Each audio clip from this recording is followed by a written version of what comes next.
ওকে,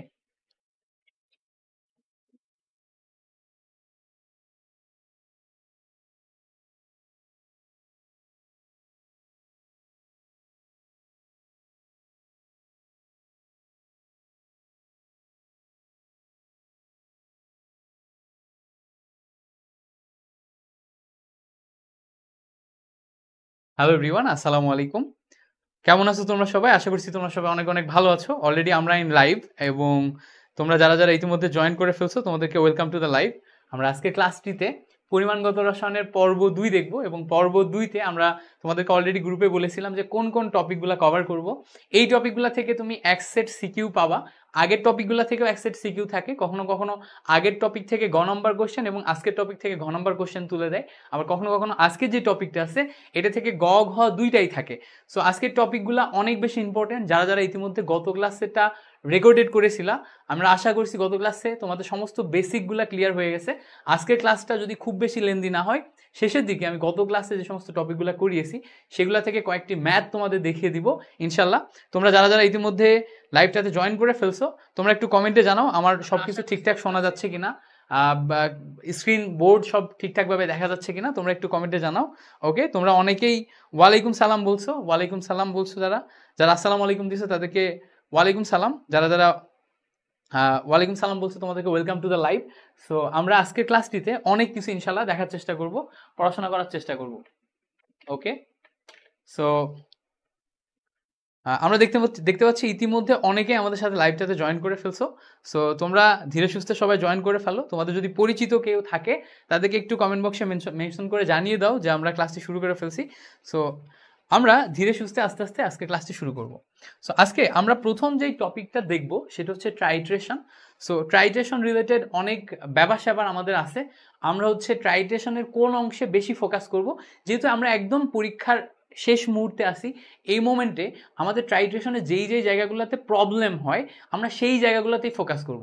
ধরো একদম বেসিক তোমাকে ট্রাইট্রেশন কি এটা সেটা হাবিজাবি এগুলোতে যদি আমি 20 মিনিট সময় নিই, তাহলে এই যে 5 থেকে 6টা টপিক আমরা যেগুলোর একদম কোর জায়গাতে প্রবলেম হয় ওই জায়গাতে কিন্তু আমরা টাচ করতে পারবো না। সো আমরা যেহেতু 2টা ক্লাসে টোটাল চ্যাপ্টারের ওভারভিউ দিতেছি এবং এই জায়গাগুলোতে অনেক বেশি অ্যাডজাস্ট করার চেষ্টা করছি, আমরা একদম কোর প্রবলেমগুলো নিয়ে অ্যানালাইসিস করবো, ঠিক আছে? সো আমরা বেসিক ট্রাইট্রেশনের ব্যাপারটা বলি। তুমি জানো যে ট্রাইট্রেশন ব্যাপারটা হচ্ছে অম্ল ক্ষার এই দুইটার ক্ষেত্রে সমপরিমাণ অ্যাসিড এবং সমপরিমাণ ক্ষারের বিক্রিয়ায় যদি লবণ এবং পানি তৈরি হয় তখন সেটাকে ট্রাইট্রেশন বিক্রিয়া বলে। এখন ট্রাইট্রেশনে আমরা সমপরিমাণ অ্যাসিড এবং সমপরিমাণ বেজ নিই, তাই না? সমপরিমাণ অ্যাসিড এবং সমপরিমাণ বেজ নিয়ে যেহেতু দুইটা বিক্রিয়া করে লবণ এবং পানি তৈরি করে, এখন ট্রাইট্রেশনের ম্যাথে আসলে কি ঘটে? ট্রাইট্রেশনের ম্যাথে হয় কি, যে এই যে অ্যাসিড আর ক্ষারের ভিতরে কোনো একটার পরিমাণ দেয়া থাকে না, কোনো একটার পরিমাণ দেয়া থাকে না, ওইটার পরিমাণ আমাদেরকে ট্রাইট্রেশন করে বের করতে হয়। সো ট্রাইট্রেশনের ল্যাবে বিভিন্ন টাইপের ল্যাবের মেথড আছে, যে সমস্ত মেথড দিয়ে আমরা ল্যাবে একটা থেকে আরেকটার পরিমাণ বের করি এবং অনেক অ্যানালাইসিস করি। বাট ট্রাইট্রেশন রিলেটেড যে সমস্ত ম্যাথগুলো আসে আমরা স্পেসিফিকভাবে সেটা দেখার চেষ্টা করব আজকের ক্লাসে। সো ট্রাইট্রেশন রিলেটেড ম্যাথ করার জন্য স্পেসিফিকভাবে তোমাদেরকে আজকে একটা ফর্মুলা শেখাবো। এই ফর্মুলাটা ব্যবহার করে তুমি ট্রাইট্রেশনের যে কোনো প্রবলেম অনায়াসে সলিউশন করে ফেলতে পারবা। সো ট্রাইট্রেশনের এই ফর্মুলাটা আমি জানি না তোমরা শিখছো কিনা আগে। এটা হচ্ছে summation of EN of acid, এইটাকে সবসময় লিখবা তুমি লেফট সাইডে, অ্যান্ড রাইট সাইডে লিখবা summation of EN of base, ঠিক আছে? সো বেজ বা মেটাল এই টাইপের জিনিসপত্রগুলা আমাদের রাইট সাইডে বসে, অ্যান্ড লেফট সাইডে summation of EN of acid. এর মানে কি, ধরো একটা পাত্রের ভিতরে তুমি টাইট্রেশন করবা। সো এটা ধরো আমাদের কাছে একটা পাত্র দেয়া আছে। সো এই পাত্রের ভিতরে আমরা যখন হালকা করে ট্রাইট্রেশন করব তখন কি করব বলতো, বাইরে থেকে এর ভিতরে কিছু পরিমাণে অ্যাসিড দিব এবং বাইরে থেকে এর ভিতরে কিছু পরিমাণ হচ্ছে বেজ দিতে পারি, মেটাল দিতে পারি, বা অন্যান্য অনেক কিছু দিতে পারি, মানে ক্ষার দিতে পারি, মেটাল দিতে পারি, অনেক কিছু দিতে পারি। সো আমরা যদি এর ভিতরে একাধিক অ্যাসিড দিই, একটা দুইটা তিনটা অ্যাসিড দিই, অ্যাসিডটাকে আমরা লেফট সাইডে বসাবো, লেফট সাইডে ক্যালকুলেশন করব। আর যদি আমরা এর ভিতরে বেজ দিই, মেটাল দিই বা অন্যান্য জিনিসপত্র দিই, ওগুলাকে আমরা রাইট সাইডে ক্যালকুলেশন করব। আবার বলি, আমরা যদি এর ভিতরে অ্যাসিডগুলা দিই, অ্যাসিডগুলাকে আমরা সবসময় লেফট সাইডে বসাবো, এবং মেটাল বা অন্যান্য যে সমস্ত জিনিসপত্রগুলো আছে এগুলাকে আমরা রাইট সাইডে বসাবো। সো লেফট সাইডে যদি আমরা অ্যাসিডগুলা দিই তাহলে আমরা একটু দেখি কি কি অ্যাসিড দেওয়া সম্ভব। সাপোজ ধরো এই পাত্রের ভিতরে আমরা HCl অ্যাসিড দিলাম। এইচের অ্যাসিডের ক্ষেত্রে আমরা 0.5 মোলারিটি অ্যাসিড দিলাম এবং 500 ml, অর্থাৎ এই অ্যাসিডের পরিমাণ আমাদেরকে বলে দিচ্ছে যে 0.5 মোলারিটির একটা অ্যাসিড হবে এবং অ্যাসিডের আয়তন হবে হচ্ছে 500 ml। সাথে সাথে আমাদের এর ভিতরে আরও অ্যাসিড দিয়ে দিছে, যেমন ধরো সালফিউরিক অ্যাসিড দিয়ে দিছে। সালফিউরিক অ্যাসিডের ক্ষেত্রে বললো 0.25 মোলারিটি এবং 250 ml। সো দেখো একটা পাত্রের ভিতরে দুইটা অ্যাসিড দিয়ে দিল। এখন এখান থেকে আমাদের একটা বেস দিয়ে দিল, বেসের নাম ধরে নিলাম আমরা হচ্ছে magnesium hydroxide. So magnesium hydroxide base দিয়ে দিল টাইট্রেশন করার জন্য। এবং বেসের পরিমাণটা কি দিয়ে দিল, বেসের পরিমাণটা দিয়ে দিল দেখা যাচ্ছে যে 0.8 মোলারিটি এবং কত আয়তনের বেসটা দিতে হবে 0.8 মোলারিটির সেটা আমাদের জিজ্ঞেস করলো। যে ধরো একটা পাত্রের ভিতরে আমরা যদি HCl অ্যাসিড নিই, সালফিউরিক অ্যাসিড নিই, HCl অ্যাসিডের পরিমাণ দেয়া আছে, সালফিউরিক অ্যাসিডের পরিমাণ দেয়া আছে এবং এর ভিতরে আমরা কিছু পরিমাণে বেস দিলাম, ক্ষার দিলাম।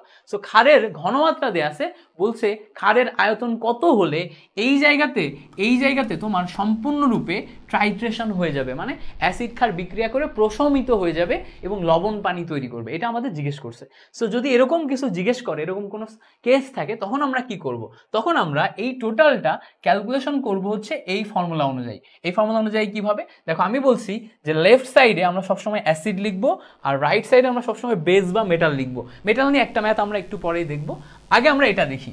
দেখো এই জায়গাতে সামেশন অফ EN আছে না, তোমাদের অনেকের ক্ষেত্রে EN এই জিনিসটা কি অচেনা লাগতে পারে। সো আমি একটু এর পরিচয় দিই। হচ্ছে আমাদের জন্য তুল্য সংখ্যা। আমাদের জন্য কি?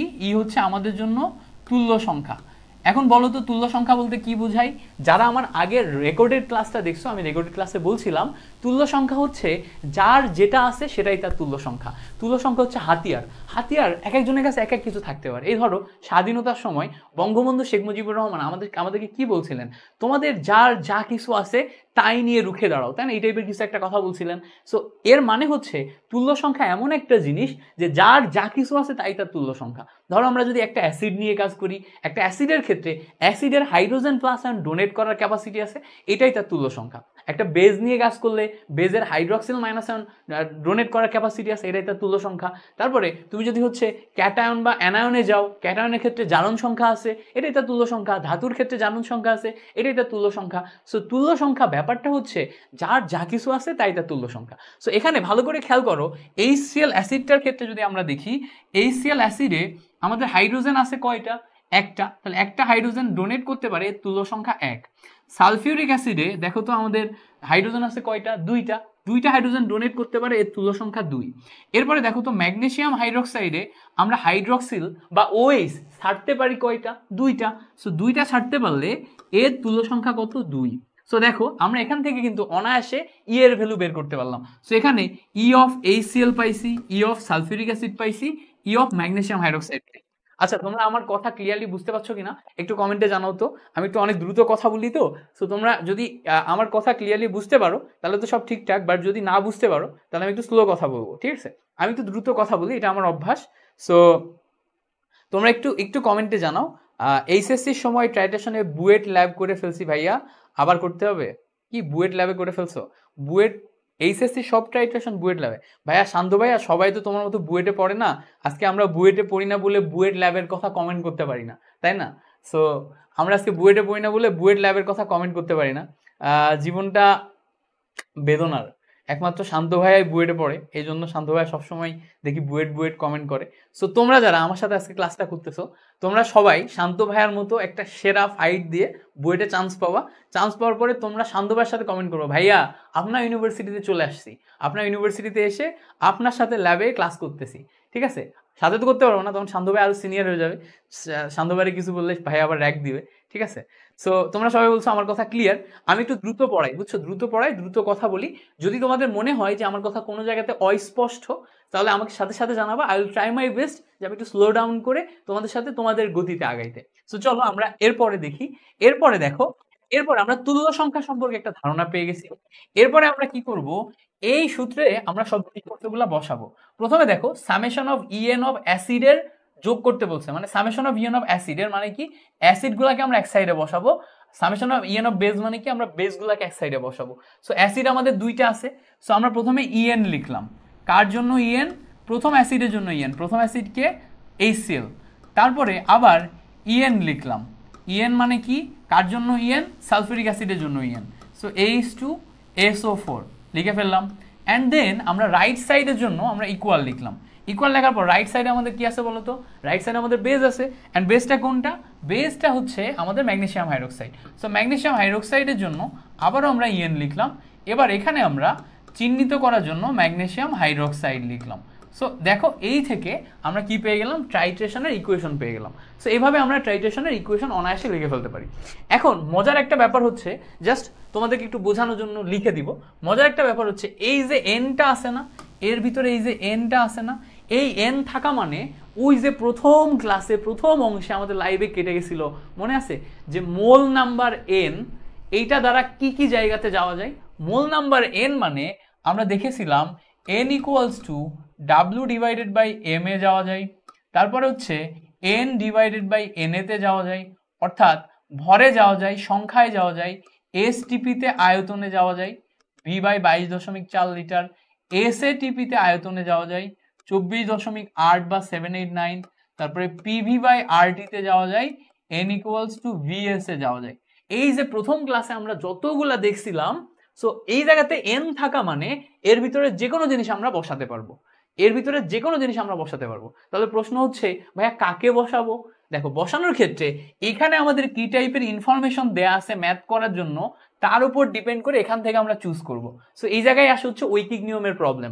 ঐকিক নিয়মে যখন তোমার এখানে ডিফারেন্ট টাইপের জিনিসপত্র দিয়ে দেয়, তখন তুমি আর ঐকিক নিয়মে লাইন লাইন লিখে চিন্তা করতে পারো না। বাট যখনই আমাদের ইকুয়েশন থাকবে, তখন এখানে যদি কোনো ইনফরমেশন দেয়া থাকে, আমরা কিন্তু অনায়াসে এই ইনফরমেশনটা অনুযায়ী ইকুয়েশন তৈরি করে এই জায়গাতে আমরা ভ্যালুগুলো পুট করব, বসাই দিব, দিয়ে আমরা সামনে আগে যেতে পারবো। ঠিক আছে? So that's the beauty of equation. তুমি যদি ইকুয়েশনালি চিন্তা করতে পারো, যে কোনো জিনিস তোমার কাছে অনায়াসে ইজি হয়ে যাবে, ক্লিয়ার হয়ে যাবে, তুমি সলভও করে ফেলতে পারবা। So that's it. এখন আসো আমরা পরবর্তী অংশে যাই। তাহলে আমরা কি কি দেখলাম? আমরা দেখলাম যে ইএন অফ অ্যাসিডের ক্ষেত্রে এই ব্যাপারগুলো এভাবে অ্যান্ড দেন আমরা আসলো সামনে আগাই। এখন আমরা HCl এর জন্য ভ্যালুগুলা বসাবো। সো ভ্যালুগুলা বসানোর আগে আমরা পরবর্তী লাইনে একটু দেখি ই এর ভ্যালু বসানোর আগে আমরা দেখি তো HCl এর ভ্যালু কিসে দেয়া আছে? মোলারিটিতে দেয়া আছে। তার মানে এটা কিসের ভ্যালু বলো তো? এটা S এর ভ্যালু না। এটা কিসের ভ্যালু বলো তো? এটা V এর ভ্যালু না। সো একটা S এর ভ্যালু, একটা V এর value. So summation of EN of যেটা ছিল এনটাকে ভাঙলে আমরা এখানে কি পাই বলো তো? VS পাই। এই ভিটা হচ্ছে লিটারে, তাই না? এই ভিটা কিসের? লিটারে। পাশাপাশি এই জায়গাতে দেখো ই রেখে দিলাম, এটা HCl এর জন্য, রাইট? এটা HCl এর জন্য। সামেশন অফ EN এটাকে ভাঙলে এখানেও আমরা VS পাই। VS কেন নিলাম? এটা লিটারে, কারণ এই জায়গাতে দেখো আমাদের একটা দেয়া আছে হচ্ছে S এর ভ্যালু, আরেকটা দেয়া আছে দেখো আমাদের V এর ভ্যালু। সেটাকেও যদি নিই তাহলে এখান থেকে আমরা H2SO4 লিখলাম। লেখার পরে এই সাইডে EN কে ভাঙলে আবারও আমরা N কে ভাঙলে VS পাই, অ্যান্ড এটা হচ্ছে আমাদের লিটারে অ্যান্ড ম্যাগনেসিয়াম হাইড্রোক্সাইডের জন্য। সো আমরা এত দূর পর্যন্ত বুঝতে পেরে গেছি যে ম্যাথে আমরা কিভাবে কি বসাবো।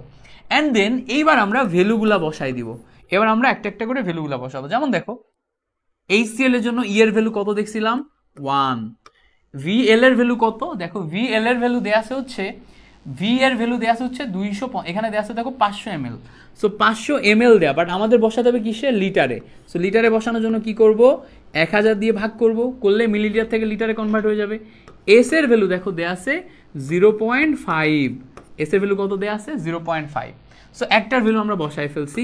অ্যান্ড দেন পরেরটার ক্ষেত্রে আমরা যদি দেখি ই এর ভ্যালু সালফিউরিক অ্যাসিডের জন্য 2 দেয়া আছে। VL এর ভ্যালু কত দেখো? এই যে এই জায়গাতে 250 ml দেয়া। সো 250 ml 1000 দিয়ে ভাগ করলে এটাকে লিটারে কনভার্ট করে ফেললাম। অ্যান্ড দেখো S এর ভ্যালু দেয়া আছে 0.25। ঠিক আছে? সো এটাও ক্লিয়ার। এখন দেখো ইকুয়াল টু লিখে দিলাম। ইকুয়াল টু লেখার পরে আমাদের এখানে ভলিউমটা বের করার কথা বলেছিল। সো ভলিউমটা যদি বের করতে চাই, এই জায়গাতে ম্যাগনেসিয়াম হাইড্রোক্সাইডের ক্ষেত্রে ই এর ভ্যালু হচ্ছে 2, কারণ হাইড্রোক্সিল 2টা ছাড়তে পারে। S এর ভ্যালু দেখো ওখানে দেয়া আছে কত? 0.8, বাট ভলিউমটা আমরা জানি না, ভলিউমটা বের করতে হবে। সো এই জায়গাতে এখন যে ইকুয়েশনটা লিখলাম, এই ইকুয়েশনটা কিন্তু এখন আমরা অনায়াসে ক্যালকুলেটরের সাহায্যে বের করে ফেলতে পারি। ঠিক আছে, অনায়াসে আমরা কি করতে পারি ভাইয়া, ক্যালকুলেটরের সাহায্যে বের করে ফেলতে পারি। তো এতক্ষণ পর্যন্ত আমি যা যা লিখছি এটা বুঝছো কিনা একটু আমাকে কমেন্টে জানাও। আমি হচ্ছে তোমাদের কমেন্টটা দেখি যে তোমরা এতক্ষণ পর্যন্ত যা যা লিখছি এটা বুঝছো কিনা। আমাকে আমাকে কেমন জানি কালো কালো লাগে। তোমাদের সাথে আমিও লাইভ দেখতেছি বুঝছো, এবং লাইভে আমাকে কেমন কেমন দেখাচ্ছে। যাই হোক, প্যারা নাই, দেখাইতে পারে। তোমাদের বোর্ড ভালো দেখা গেলেই হইলো। সো বোর্ড ভালো দেখাচ্ছে, এটাই হচ্ছে সবচেয়ে বড় কথা। ওকে, সুপার ক্লিয়ার, সবাই বলছে সুপার ক্লিয়ার। এখানে আমরা দেখতে পাচ্ছি যে মাকসুরা মাইমা লুবাবা বলছে হচ্ছে সুপার ক্লিয়ার। আমি আবার নাম উল্টাপাল্টা পড়ি মাঝে মাঝে, কেউ মাইন্ড করো না। এনজে সুরভি, আলহামদুলিল্লাহ বুঝছি ভাইয়া। এনজে সুরভিরে আমি হচ্ছে আরো অন্যান্য ক্লাস থেকে চিনি, আগে অনেক আমার ক্লাস করছে, যে সমস্ত ক্লাসে এনজে সুরভি কমেন্ট করতো, তো সেখান থেকেই চিনি। এবং হচ্ছে সুমাইয়া বলছে ক্রিস্টাল ক্লিয়ার, শ্রাবণ বলছে ক্লিয়ার। ওকে গ্রেট, সো তোমরা সবাই ক্লিয়ার। এই ক্লাসের জন্য ওয়েট করছিলাম, থ্যাংক ইউ সো মাচ। তুমি ওয়েট করছো, আশা করছি যে ক্লাসটা থেকে তোমার কনসেপ্ট একদম ডেভেলপ হয়ে যাবে এবং তুমি যে কোনো ম্যাথ বাসায় বসে বসে করতে পারবা। তুমি যেটা করবা, এই ক্লাসে আমি যেভাবে পড়াচ্ছি জিনিসটা তুমি এখন নোট করবা, বা বুঝে ফেলার পরে তুমি একা একা এটা রেকর্ডেড ভিডিও দেখে আবার নোট করবা। করলে কনসেপ্টটা যখন তোমার ক্লিয়ার হয়ে যাবে না, তখন দেখবা যে কোনো ম্যাথকে তুমি এই নিয়মে অ্যাপ্রোচ করতে পারতেছো। আমি আরও একটা ম্যাথ দেখিয়ে দিব। সো এখন আমরা তোমাদের হচ্ছে এই জায়গা থেকে পরবর্তী অংশে যাব। পরবর্তী অংশে একটু যাই। সো পরবর্তী অংশে যদি যাই, পরবর্তী অংশের ক্ষেত্রে স্লাইড অপশনটা কোথায় ছিল, রাইট, এইটা ছিল হচ্ছে আমাদের স্লাইড অপশন। সো ট্রাইট্রেশনের পরবর্তী অংশে যদি আমরা এখন যাই, সো পরবর্তী অংশে ক্যালকুলেশনগুলো আমরা কিভাবে করব। সো আমাদের তো আগের পেজে সব ক্যালকুলেশন ছিল, সো এই পেজেই করা লাগবে। সো এই পেজে যদি আমরা একটু ক্যালকুলেশনটা দেখি, একটু আমরা কোথাও একটা মুছে দিই, কিছু একটা দিয়ে তারপরে ক্যালকুলেশন দেখি। সো আমরা কি মুছবো, আমরা এই সাইডের বেসিক ইনফোগুলাই মুছে দিই, কেমন? সো তোমার হচ্ছে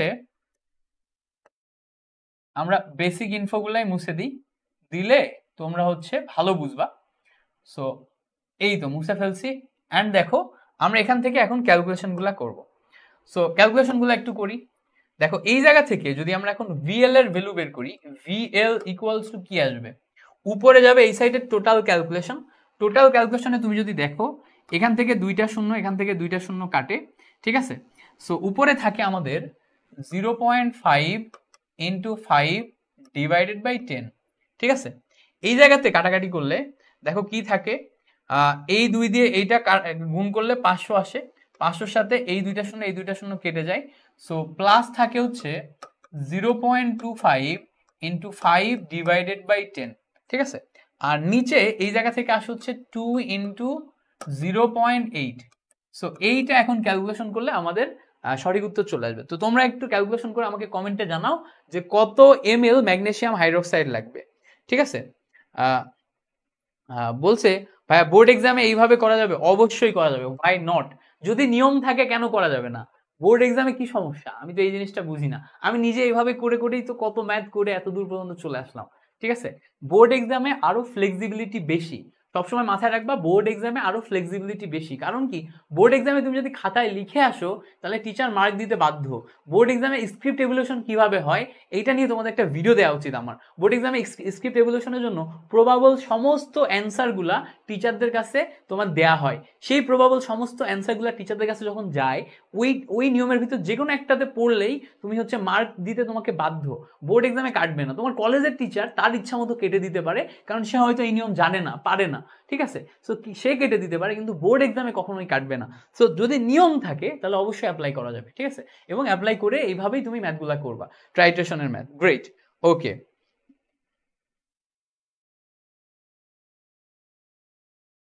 আচ্ছা, সাইমাকে আমি হচ্ছে গতকালকে সুমাইয়া বলছিলাম, আজকেও উল্টাপাল্টা বলছি। সো সরি, আমি হচ্ছে আসলে নাম উল্টাপাল্টা বলি।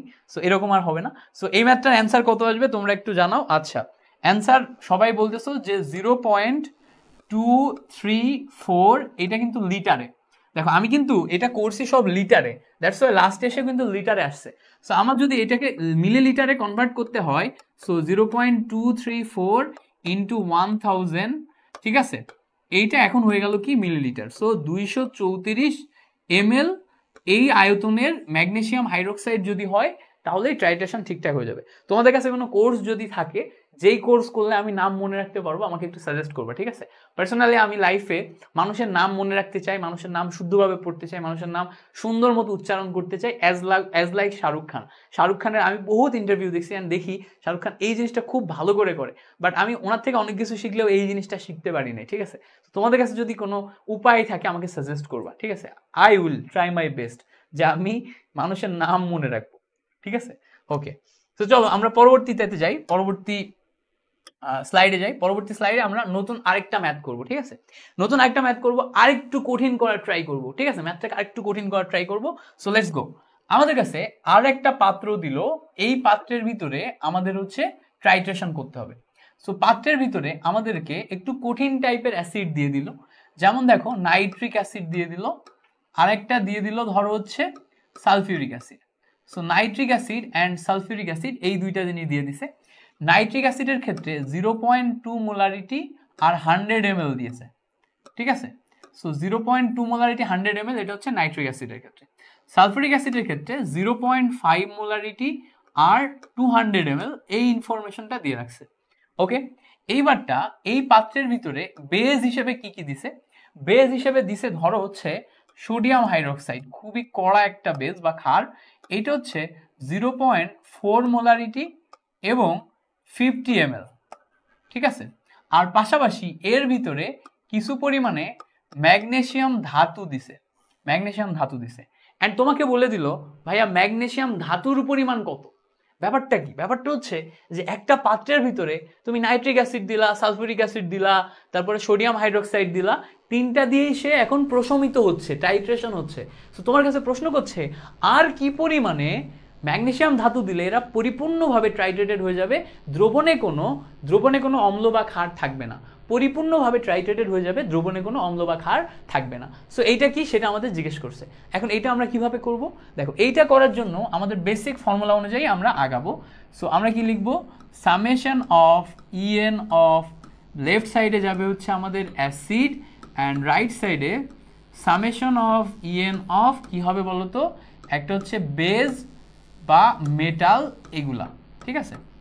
বেজ বা মেটাল এগুলা কোথায় বসবে? রাইট সাইডে। সো এখন অ্যাসিডগুলাকে আমরা লেফট সাইডে লিখে নিই। সো অ্যাসিডগুলাকে যদি আমরা লেফট সাইডে লিখি, অ্যাসিড আছে কয়টা? আমাদের দুইটা। সো ইএন অফ কার? প্রথমে আমরা নাইট্রিক অ্যাসিড লিখব, ঠিক আছে? একটা গেল। তারপরে ইএন অফ কার? তো তারপরে আমরা কি লিখব? আমরা হচ্ছে সালফিউরিক অ্যাসিড লিখব, ঠিক আছে?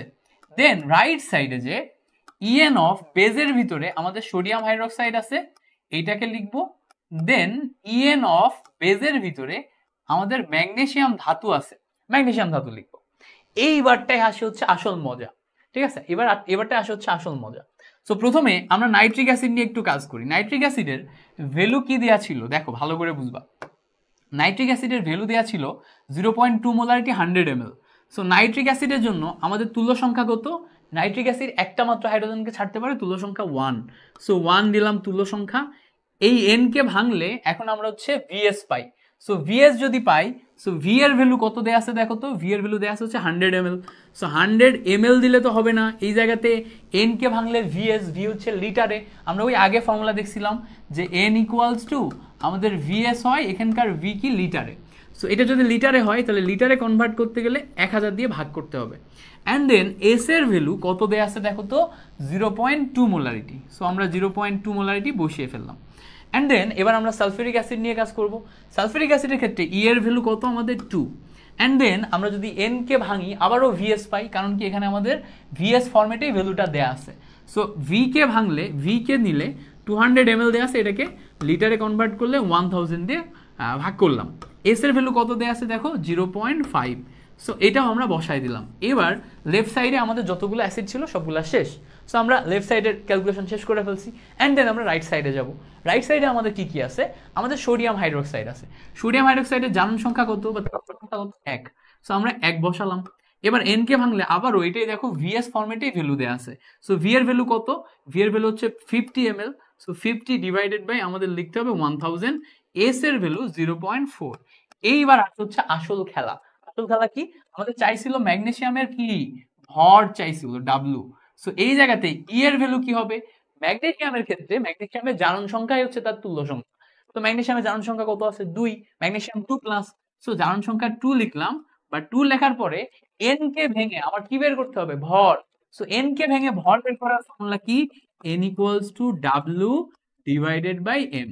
n equals to w divided by m। তাহলে এই জায়গাতে w divided by m বসবে, ঠিক আছে? w divided by m বসবে। সো এই যে w divided by m আমি নিলাম, এখান থেকেই আমি ম্যাগনেসিয়ামের ভরটা পেয়ে যাব, ঠিক আছে? সো তোমার যদি কখনো কোনো একটা প্রশ্নের ভিতরে প্রশ্নটা ডিটেল সুন্দর করে লেখা থাকে, ওর ভিতরে তুমি কি কি আইডেন্টিফাই করবা, সুন্দর করে বাংলা লেখা থাকবে, বাংলার ভিতর থেকে তুমি এইভাবে একটা অ্যাসিডের ভ্যালু কি কি দেয়া আছে সেটা আইডেন্টিফাই করবা, আরো একটা অ্যাসিডের ভ্যালু কি কি দেয়া আছে সেটা আইডেন্টিফাই করবা, বেজের ভ্যালু কি কি দেয়া আছে সেটা আইডেন্টিফাই করবা, আর কি কি বের করতে বলছে সেটা আইডেন্টিফাই করবা। সো প্রশ্ন দাগিয়ে দাগিয়ে ওর ভিতর থেকে তুমি ভ্যালুগুলো আইডেন্টিফাই করবা। সো আমি তোমাদের question solve class, CQ solve class একটা রেকর্ডেড ক্লাস দিব, সেই ক্লাসে তুমি দেখবা যে আমি প্রশ্নকে কিভাবে অ্যাপ্রোচ করি, এইটা তোমরা শিখে যাবা। কারণ কি, তোমরা অনেকে বেসিক শিখো বাট তোমরা প্রশ্ন সলভ করতে পারো না, প্রশ্ন কিভাবে করতে হয় এইটা তোমরা বুঝে উঠতে পারো না। সো আমি হচ্ছে সিকিউ সলভের জন্য তোমার হচ্ছে সিকিউ সলভ ক্লাস রেকর্ডেড করে ইনশাল্লাহ তোমাদেরকে প্রোভাইড করব, ঠিক আছে? আজকে রাতে লিঙ্ক পেয়ে যাবা ইনশাল্লাহ, আশা করতেছি। So that's it. সো আজকে রাতে ইনশাল্লাহ তোমরা হচ্ছে হয়তো পেয়ে যাবা। ওকে, এখন এখন তো এই পর্যন্ত বুঝছো কিনা তোমরা একটু আমাকে কমেন্টে জানাও, ঠিক আছে? এই পর্যন্ত বুঝছো কিনা তোমরা একটু আমাকে কমেন্টে জানাও। ইনশাল্লাহ আমি হচ্ছে তোমাদের সাথে বাকি অংশ এরপরে যে করাবো, একটু আমাকে কমেন্টে জানাও যে এই পর্যন্ত বুঝছো কিনা। ওকে ওকে, সো একটু বুঝছো কিনা আমাকে কমেন্টে জানাও। বুঝছি, ক্লিয়ার ভাইয়া, আলহামদুলিল্লাহ বুঝছি ভাইয়া, গ্রেট গ্রেট গ্রেট। এই জন্য লাইভ ক্লাস নিতে ভালো লাগে, সেটা কেন জানো? যে যতদূর বোঝানো যায় টোটাল জিনিসটা কিন্তু আস্তে আস্তে ক্লিয়ার হয়ে যায়, এবং তোমাদের কমেন্ট পড়লে আরো বেশি ভালো লাগে যে তোমরা ক্লিয়ারলি বুঝতে পারছো। তো এর পরের অংশে ক্যালকুলেশন কিভাবে করতে হবে বলো তো? এর পরের অংশে ক্যালকুলেটর দিয়ে তোমরা জাস্ট দুবদাব করে ক্যালকুলেশন করে ফেলবা। যেমন দেখো, এখান থেকে 2টা শূন্য, এখান থেকে 2টা শূন্য কেটে যায়, কেটে গেলে এই যে 10, এই 10-এর সাথে 0.2 দিয়ে তুমি যদি কাটো, সেখানে ভ্যালু আসে 0.02। এখানে যদি ক্যালকুলেশন করো, এখান থেকে 2টা শূন্য, মুখে মুখে করতেছি, তুমি চাইলে অন্যভাবেও করতে পারো, 2টা শূন্য কেটে যায়। সো কাটার পরে এখন যদি দেখো, এই জায়গার 5কে লেখা যায় 5 ডিভাইডেড বাই 10, এই 2 4, 4-এর সাথে 5 গুণ করলে টোটাল এগুলা গুণ হয়ে 4 5 20, 20 ডিভাইডেড বাই আসে হচ্ছে 200। একটা শূন্যর সাথে একটা শূন্য কেটে যায়, এইটার সাথে এটা কেটে 0.2 আসে, ঠিক আছে? মুখে মুখে করতেছি, ভার্সিটি কতে ক্লাস নিয়ে ওখানে তো ক্যালকুলেটার দেয় না। ঢাকা ভার্সিটির জন্য তোমরা যদি প্রিপারেশন নাও, ওখানে তো ক্যালকুলেটার পাবা না। সো ওখানে ক্লাস নিয়ে ভ্যালুগুলো আমার দিয়ে এমন অভ্যাস হয়ে গেছে যে আসলে অনায়াসে আমি ওই মুখে মুখে ক্যালকুলেশন টাইপেরই ভ্যালু মাথায় চলে আসে সাবকনশিয়াস মাইন্ডে, আর দেখবা কাটতে গেলে সব কেটে যায়, ঠিক আছে? যেমন দেখো এখানে ভালো করে ক্যালকুলেট দেখবা, একটা শূন্য কেটে গেল। এবার এইটাকে লেখা যায় 4 ডিভাইডেড বাই 10, এই 4-এর সাথে এই তোমার হচ্ছে 5 দিয়ে গুণ করলে 4 5 20, এখান থেকে একটা শূন্য কেটে যায়, এই 100 দিয়ে 2 কে কাটলে 0.02 আসে, ঠিক আছে? সো ভ্যালুগুলা কিন্তু এখন অনায়াসে মিলে গেছে। সো আমরা এখন যদি ভ্যালু দেখি, ভ্যালু কি কি আছে? 2 into W divided by M এর ভ্যালু কত বলো তো? ম্যাগনেসিয়ামের জন্য 24, ঠিক আছে? ম্যাগনেসিয়ামের জন্য 24। পাশাপাশি এখানে আরো যোগ আছে, আরো কিছু একটা যোগ আছে, কি যোগ আছে বলো তো? আরো কিছু একটা যোগ আছে হচ্ছে, আচ্ছা তোমাদের জন্য একটু কালি চেঞ্জ করে নিই, তাহলে তোমাদের আবার দেখতে পেইন হবে। সো দেখো আরো যোগ আছে হচ্ছে 0.02, যেটা আমরা মুখে মুখে ক্যালকুলেশন করছি। আর এই সাইডে কি ছিল? এই সাইডে একটা ভ্যালু ছিল 0.02 প্লাস 0.2, এটা ভ্যালু ছিল। সো দেখো তো এই সাইড থেকে 0.02, এই সাইড থেকে 0.02 কেটে গেল। তাহলে এখন যদি এইটা দিয়ে এইটা কাটি, দেখো তো আবার কত আসে? 12 দুগুণা 24। সো এখান থেকে আলটিমেটলি আমরা ভ্যালু পাই w equals to 12 into 2 divided by 10। So তার মানে কত আসছে? 12 দুগুণা 24 divided by 10 means 2.4 gram. So দেখছো মুখে মুখে করে ফেলছি, ক্যালকুলেটরই লাগেনি। সো 2.4 গ্রাম ম্যাগনেসিয়াম তুমি যদি এই পাত্রের ভিতরে আর এক্সট্রা দাও, ম্যাগনেসিয়াম এই পাত্রের ভিতরে আর এক্সট্রা দাও, তাহলে এই পাত্রটা কমপ্লিটলি টাইট্রেটেড হয়ে যাবে। আর 2.4 গ্রাম যদি এক্সট্রা দাও, তাহলে পাত্রটা কমপ্লিটলি টাইট্রেটেড হয়ে যাবে। সো আশা করি বুঝতে পারছো জিনিসটা, বুঝতে পারছো কিনা? এখন তোমরা একটু আমাকে কমেন্টে জানাও বুঝতে পারছো কি পারো নাই, ঠিক আছে? তোমরা অনেকে ক্লাসটি করতেছো, আরো মানুষজন ক্লাস করলে আরো ভালো লাগতো। এটা হচ্ছে প্রায় 18,000 মানুষের একটা গ্রুপ। সো গ্রুপে যদি আরও মানুষ থাকতো, আরও মানুষ ক্লাস করতো, একসাথে আমরা যদি ক্লাসটা করতাম আরও বেশি ভালো লাগতো। বাট যে কয়জন আসো তোমাদেরকে অনেক অনেক থ্যাংক ইউ। তোমরা ভাইয়ার জন্য এতক্ষণ পর্যন্ত ওয়েট করছো, এই চ্যাপ্টারটা পড়ার জন্য ওয়েট করছো। ইনশাল্লাহ তোমরা যারা পরবর্তীতে ক্লাসটা দেখবা তোমরা রেকর্ডেড ক্লাসটা দেখে নিবা এবং হচ্ছে রেকর্ডেড ক্লাস দেখে প্রত্যেকটা জিনিস তোমরা ক্লিয়ার করে নিবা। কেমন? প্রত্যেকটা জিনিস ক্লিয়ার করে নিবা।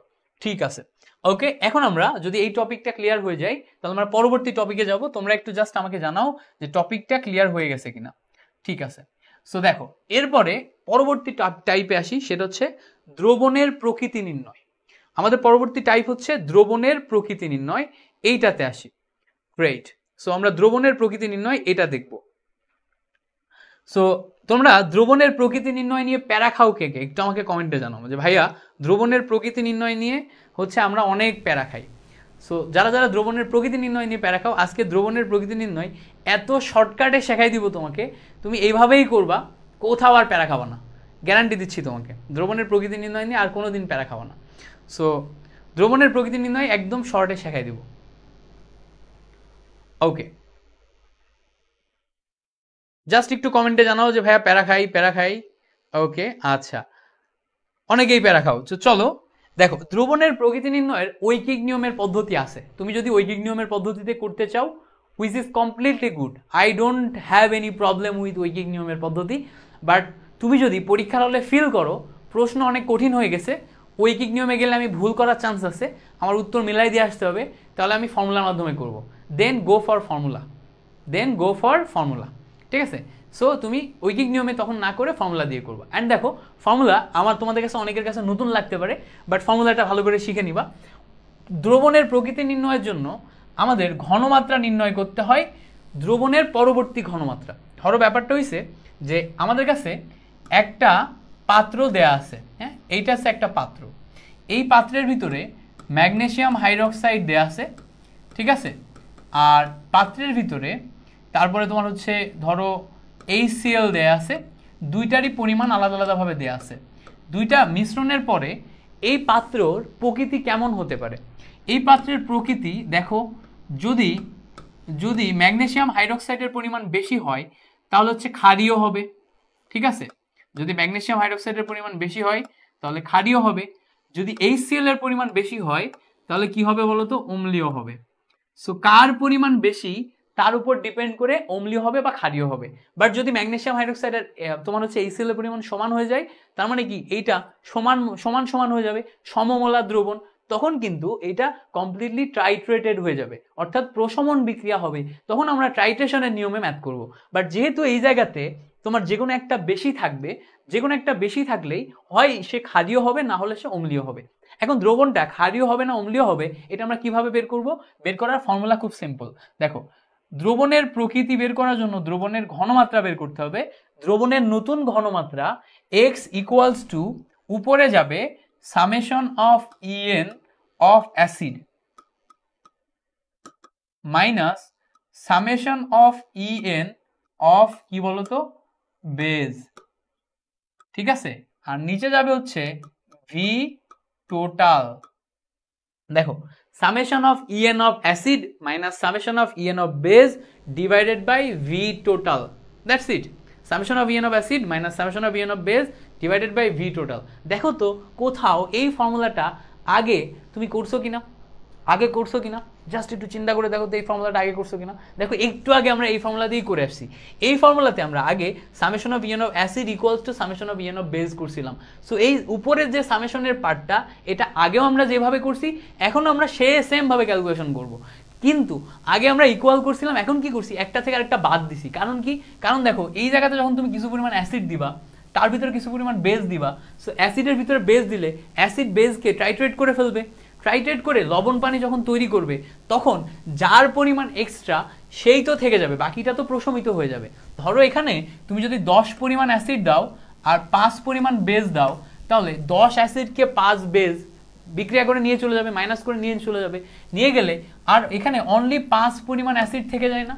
সো যেই পরিমাণ অ্যাসিড থেকে যায় তার ঘনমাত্রা বের করলেই তো আমরা এখানে কি পেয়ে যাচ্ছি?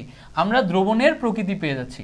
সো দ্রবণের প্রকৃতি পাওয়ার খুব সিম্পল ওয়ে কি, আর হচ্ছে আমাদের ওইটুকু বের করা লাগবে। এবার আরেকটু বোঝানোর জন্য, তোমাদেরকে আরেকটু বোঝানোর জন্য, ক্লিয়ার করার জন্য আরেকটু সুন্দর করে বুঝাই। দেখো প্রথমে আমাদের দেখো অ্যাসিড আছে, অ্যাসিডের এখানে ইএন অফ কি এন আছে না, ই মানে তুল্য সংখ্যা, এন মানে মোল, তার মানে আসলে আলটিমেটলি এখান থেকে আমরা কিন্তু মোল পাচ্ছি।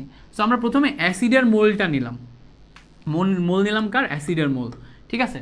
সো আমরা একটা দ্রবণের ভিতরে প্রথমে আমরা কিছু পরিমাণে অ্যাসিড দিছিলাম, এবার এই অ্যাসিডটাকে সম্পূর্ণরূপে নষ্ট করার জন্য পরে এই দ্রবণের ভিতরে আমরা বাইরে থেকে কিছু পরিমাণে বেস দিব, যেই বেসটা দিব সেই বেস তো অ্যাসিডের থেকে বাদ যাবে, সো মোলটা বাদ যাবে, সো মোল থেকে মোল বাদ গেল।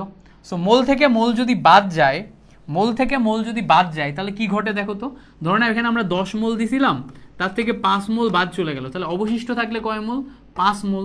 এই 5 মোলটা তো মোল, তাই না, নতুন মোল।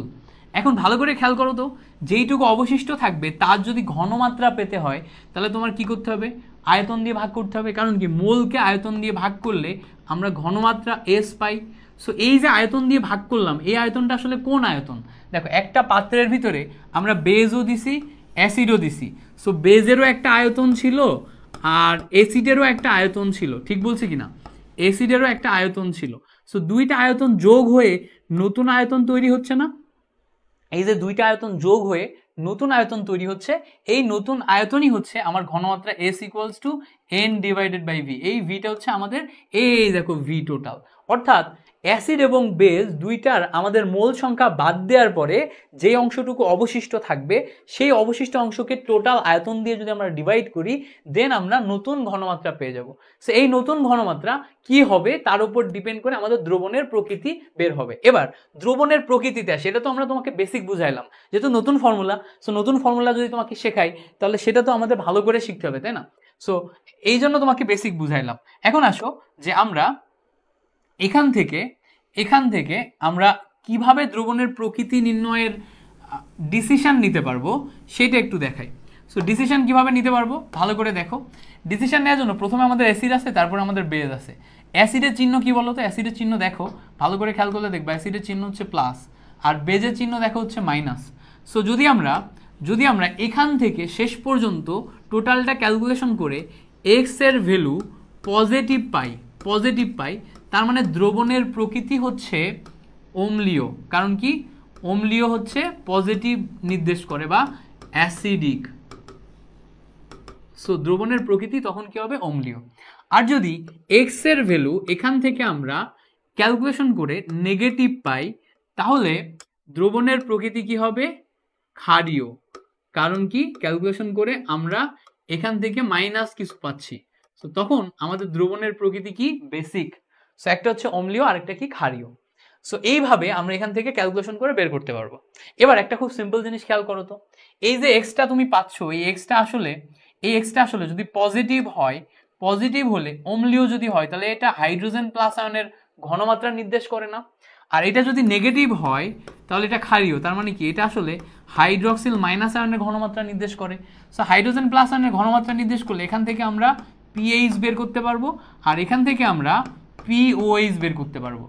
আবার আমরা জানি পিএইচ আর পিওএইচ বের করার ফর্মুলা আছে pH equals to pH plus pOH equals to কত, আমাদের 14।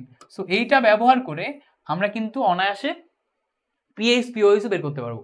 তার মানে আমরা কি কি শিখলাম, একটা ফর্মুলা থেকে আমরা অম্লীয় দ্রবণ ক্ষারীয় দ্রবণ দুইটাই সিদ্ধান্ত নিতে পারবো ক্যালকুলেশন করে, অ্যান্ড দেন অম্লীয় হলে পিএইচ পিওএইচ বের করতে পারবো, ক্ষারীয় হলেও পিএইচ পিওএইচ বের করতে পারবো। সো ডিপেন্ড করে আমাদের কি ধরনের দ্রবণ তার উপর।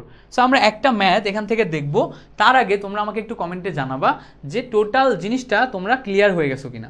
যদি ক্লিয়ার হয়ে যাও তাহলে খুবই ভালো, যদি ক্লিয়ার না হও তাহলে আরেকবার বলবো, ঠিক আছে। ওকে, তারেক ভাই বলতেছেন bodyguard, car bodyguard, out of know where, আমি কনটেক্সট কিছুই জানি না, তারেক ভাইয়ের কমেন্ট পড়তেছি বডিগার্ড, ঠিক আছে। ওকে তারেক ভাই, আমি হচ্ছে বডিগার্ড মুভি দেখছি ভাই, বুঝছেন। ওরকম বডিগার্ড হইতে বলে তো ভালোই হইতো, বাট আমি ওরকম তো ফিট না, বুঝছেন। ওরকম ফিট হইলে ওরকম বডিগার্ড হওয়া যাইতো সালমান খানের মতো, বাট আমি তো ওরকম ফিট না। যাই হোক, কিছু আর করার নাই, লাইফে সবসময় বডিগার্ড হইতে হবে এরকম স্বপ্ন না দেখাই ভালো। বরঞ্চ হচ্ছে টিচার হয়ে অনেক কিছু করা যায়, মানে ভালো কাজ, খারাপ কিছু বলি নাই। ওকে, সো আরাফাত জিজ্ঞেস করছে, মাসুম বিল্লাহ আরাফাত জিজ্ঞেস করছে এই সূত্র দিয়ে ম্যাথ করতে পারবো বোর্ড এক্সামে? Why not? আমি তোমাকে বারবার বলতেছি হোয়াই নট, তুমি অবশ্যই করতে পারবা। তবে যদি তুমি ঐকিক নিয়ম ঠিকঠাক বুঝো, ঐকিক নিয়ম ঠিকঠাক বুঝো, ঐকিক নিয়মে তোমার মনে হয় যে না আমি ঐকিক নিয়মে ম্যাথটা করতে পারবো, দেন তুমি গো ফর ঐকিক নিয়ম। বাট এই নিয়মটা শিখে নিবা, এই নিয়মটা শিখে নিবা এমসিকিউ এর জন্য। আবার বলি, এই নিয়মটা শিখে নিবা এমসিকিউ এর জন্য। এমসিকিউ তে তো আর ঐকিক নিয়ম তুমি খাটাইতে পারবা না। সো তোমার এই নিয়মটা করলে, এই নিয়মটা শিখলে 2-3 মিনিট 4 মিনিটেই তুমি হচ্ছে তোমার ম্যাথটা মিলাই ফেলতে পারবা। আরও কম সময়, 1 মিনিটেরও কম সময়ে মেলানো সম্ভব। আমি যখন তোমাদের এমসিকিউ ক্লাস দিব তখন তোমাদের এই টাইপের এমসিকিউ দেখাই দিব, তখন তুমি বুঝতে পারবা যে 1 মিনিটেরও কম সময়ে কিভাবে এই ফর্মুলা ব্যবহার করে এমসিকিউগুলো মেলানো সম্ভব। সো এই নিয়মটা তুমি মাস্ট শিখে রাখবা। মাস্ট শিখে রেখে তুমি যদি দেখো যে ঐকিক নিয়মে আমি ম্যাথটা মিলাইতে পারতেছি, দেন গো ফর ঐকিক নিয়ম। বাট যদি তুমি দেখো ঐকিক নিয়মে ম্যাথটা মিলতেছে না, দেন বোর্ডে এই নিয়মে করে চলে আসবা তুমি। আমি তোমাকে গ্যারান্টি দিচ্ছি, মিলন ভাই তোমাকে গ্যারান্টি দিচ্ছে যে তুমি ফুল মার্ক ক্যারি করবা, ঠিক আছে? কোনো প্রবলেম নাই, ফুল মার্ক ক্যারি করতে পারবা। তো চলো এই নিয়মে টাইট্রেশনের এবং দ্রবণের না ভাইয়া যেতে পারে। সো দ্রবণের প্রকৃতি নির্ণয়ের এই পদ্ধতির মাধ্যমে আমরা কিভাবে ম্যাথটা এখন করি এখন দেখি। সো আমাদের এরকম বলে দিল যে আমাদের কাছে একটা দ্রবণ আছে, ঠিক আছে? এই দ্রবণের ভিতরে প্রথমত আমরা কিছু পরিমাণে ম্যাগনেসিয়াম হাইড্রোক্সাইড দিছি, ম্যাগনেসিয়াম হাইড্রোক্সাইড দিছি। সো এই ম্যাগনেসিয়াম হাইড্রোক্সাইডের ক্ষেত্রে আমাদের 20 ml ম্যাগনেসিয়াম হাইড্রোক্সাইড আর হচ্ছে 0.5 মোলারিটির ম্যাগনেসিয়াম হাইড্রোক্সাইড দিছে। আর তারপরে এই দ্রবণের ভিতরে আমাদের আরও দিয়ে রাখছে হচ্ছে তোমার HCl বা 0.4 মোলারিটি আর ঘনমাত্রা আয়তন হচ্ছে 200 ml, ঠিক আছে? পাশাপাশি এই দ্রবণের ভিতরে আরও দিয়ে রাখছে হচ্ছে আমাদের, আর কি দিয়ে রাখছে আমাদের হচ্ছে ধরো ক্যালসিয়াম ধাতু দিয়ে রাখছে। ক্যালসিয়াম ধাতু দিয়ে রাখছে হচ্ছে কয় গ্রাম? 10 গ্রাম, 10 গ্রাম ক্যালসিয়াম ধাতু দিয়ে রাখছে। এবার বলছে যে এই দ্রবণের প্রকৃতি নির্ণয় করো, এই দ্রবণের প্রকৃতি নির্ণয় করো। সো দেখো, যেহেতু একই পাত্রের ভিতরে দিয়ে রাখছে, এই একই পাত্রের ভিতরে আমাদের আয়তন টোটাল কত একটু দেখো তো, ভি টোটাল কত আসবে? এখানে আয়তন হচ্ছে 200 ml আর এখানে আয়তন হচ্ছে 20 ml। সো 200 প্লাস 20 ক্যালকুলেট করলে 220 ml আয়তন, ঠিক আছে? সো 220 ml হচ্ছে আমাদের টোটাল আয়তন। সো এই যে 220 ml টোটাল আয়তন, এই 220 ml টোটাল আয়তন নিয়ে আমরা এখন কাজ করব। কিভাবে করব দেখো, দ্রবণের প্রকৃতি নির্ণয়ের জন্য x ইকুয়ালস টু আমরা উপরে লিখব summation of En of acid minus summation of En of base বা মেটাল, ঠিক আছে? আর নিচে দিব কি বলতো, ভি টোটাল, ঠিক আছে? এখন সেম ভাবে আমরা আগে যেভাবে করছি ওইভাবেই অ্যাসিডকে নিয়ে আগে কাজ করবো। অ্যাসিড কি আছে? শুধুমাত্র সালফিউরিক অ্যাসিড আছে, না হাইড্রোক্লোরিক অ্যাসিড আছে। সো হাইড্রোক্লোরিক অ্যাসিডের জন্য ই এর ভ্যালু কত? 1। এবার এন কে ভাঙলে আমরা ভিএস পাই। সো ভি এর ভ্যালু দেখো হচ্ছে 200, বাট এটাকে এমএল না নিয়ে লিটারে নিতে হবে। সো 1000 দিয়ে ভাগ করব। অ্যান্ড দেন আমাদের ঘনমাত্রা এস এর ভ্যালু কত? 0.4 নিলাম। নেয়ার পরে এখন আমরা বাকি অংশ নিয়ে কাজ করি, বেজ এবং মেটাল। বেজের ক্ষেত্রে দেখো ম্যাগনেসিয়াম হাইড্রোক্সাইড আছে যার তুল্য সংখ্যা 2, তুল্য সংখ্যা ই এর ভ্যালু কত? 2। সো আমরা এখানে 2 নিলাম। অ্যান্ড 2 নেওয়ার পরে এই জায়গাতে 2 নেওয়ার পরে ভালো করে দেখো আমাদের এখানে ভিএস এর ভ্যালু কত দেয়া আছে? ভি এর ভ্যালু 220, কিন্তু সেটা 1000 দিয়ে ভাগ হবে। অ্যান্ড দেখো এ এর ভ্যালু আছে হচ্ছে, এ এর ভ্যালু আছে হচ্ছে আমাদের কত? এই জায়গাতে হচ্ছে আমাদের ম্যাগনেসিয়াম দেয়া ছিল। সো এ এর ভ্যালু আছে হচ্ছে আমাদের, ভালো করে খেয়াল করলে দেখবা, আচ্ছা কোন জায়গায় করতেছি, ম্যাগনেসিয়াম। সো 20, হ্যাঁ 0.5। এইবারটা এর সাথে আরো একটা জিনিস এক্সট্রা আছে, আরো একটা জিনিস এক্সট্রা আছে। কি এক্সট্রা আছে? ম্যাগনেসিয়াম ধাতু। সো ম্যাগনেসিয়াম ধাতুর ক্ষেত্রে তুল্য সংখ্যা 2, বাট W/M করতে হবে, ডাব্লুর ভ্যালু 10। আর ম্যাগনেসিয়াম ছিল, এটা ক্যালসিয়াম ছিল, সরি এটা ছিল হচ্ছে ক্যালসিয়াম। সো এটা ক্যালসিয়াম ছিল, আরেকবার একটু লিখে দিই। সো ক্যালসিয়ামের জন্য এটা হচ্ছে 40। সো এই হচ্ছে টোটাল, আমি লিখে ফেললাম। আর নিচে যাবে আমার ভি টোটালের ভ্যালু, ভি টোটালের ভ্যালু কত? ভি টোটালের ভ্যালু হচ্ছে 220। সো এই যে জিনিসটা বোর্ডে তোমাদের আমি লিখলাম, এইটা একটু ক্যালকুলেশন করে উত্তর কত আসে সেটা আমাকে একটু জানাও। এটা উত্তর কত আসে ক্যালকুলেশন করে জানাও। তোমাদের উত্তর দেখে আমি বলবো, আমি হচ্ছে নিজে আর ক্যালকুলেশন করবো না, তোমাদের উত্তর দেখে আমি ডিসিশন নিব, ঠিক আছে? সো তোমরা এটা ক্যালকুলেশন করে আমাকে একটু উত্তরে জানাও যে ভাইয়া কত আসতেছে। ঠিক আছে, ওকে। সো তোমরা একটু জাস্ট কমেন্ট করে আমাকে জানাও যে কত আসতেছে।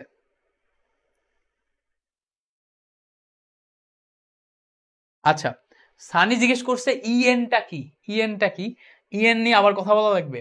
ওকে, সো তোমরা আগে এটা একটু ক্যালকুলেশন করো, ততক্ষণে আমি সানিকে ইএনটা বুঝিয়ে আসি। ইএনটা কোথায় বোঝাবো, দেখো এন মানে হচ্ছে আমাদের মোল নাম্বার, এন মানে হচ্ছে আমাদের মোল নাম্বার। এন কে ভাঙলে আমরা বিভিন্ন টাইপের ফর্মুলা পাই, যেমন বিএস পাই, ডাব্লিউ বাই এন পাই, তারপর হচ্ছে পিভি বাই আরটি পাই। এই যে গত ক্লাসে মোলের হিসাবে আমি যে ফর্মুলাগুলো লিখছিলাম, ঠিক আছে, ওকে, হ্যাঁ, এটা হচ্ছে নিচে ভি টোটাল হচ্ছে 220 নিতে হবে, কারণ হচ্ছে দুইটা মিলে যেই আয়তনটা আসবে সেটাই হচ্ছে আমাদের ভি টোটাল। সো এখান থেকে আমরা দেখতে পাচ্ছি যে আমাদের এন এর value VS W by M PV by RT, এই সমস্ত জিনিসপত্রগুলো আমরা পাই। এবার ইটা কি, ই হচ্ছে তুল্য সংখ্যা। তুল্য সংখ্যা কি, তুল্য সংখ্যা হচ্ছে যার যা কিছু আছে তাই তার তুল্য সংখ্যা। যদি একটা ক্ষার নাও, ক্ষারের ক্ষেত্রে ক্ষারের যেই কয়টা হাইড্রক্সিল আয়নকে ছেড়ে দিতে পারবে সেটাই তার তুল্য সংখ্যা। অ্যাসিডের ক্ষেত্রে হাইড্রোজেন প্লাস আয়নের সংখ্যাই তুল্য সংখ্যা। এইভাবে আমরা তুল্য সংখ্যা বের করতে পারবো, ঠিক আছে। সো এই জায়গাগুলোতে ই এর ভ্যালু আমরা সব তুল্য সংখ্যা বসাইছি। সো এটা ক্যালকুলেশন করে কত আসে তোমরা আমাকে জানাও, একটু জানাও কাইন্ডলি ক্যালকুলেশন করে কত আসে। ওকে, সো ক্যালকুলেশন করে তোমরা কি কেউ ক্যালকুলেটার নিয়ে বসো নাই? খাইছে আল্লাহ, কেউ ক্যালকুলেটার নিয়ে বসে নাই। ওকে, সো ক্যালকুলেশন করে একটু যদি তোমরা জানাইতে পারতা তাহলে ভালো হইতো, বাট নো প্রবলেম, আমি ক্যালকুলেটার নিয়ে আসছি, আমার ক্যালকুলেটারটা বের করে দাও। আমি ক্যালকুলেটারে তোমাদের ক্যালকুলেশন করে বলে দিচ্ছি, ওই যে ব্যাগের ভিতরে।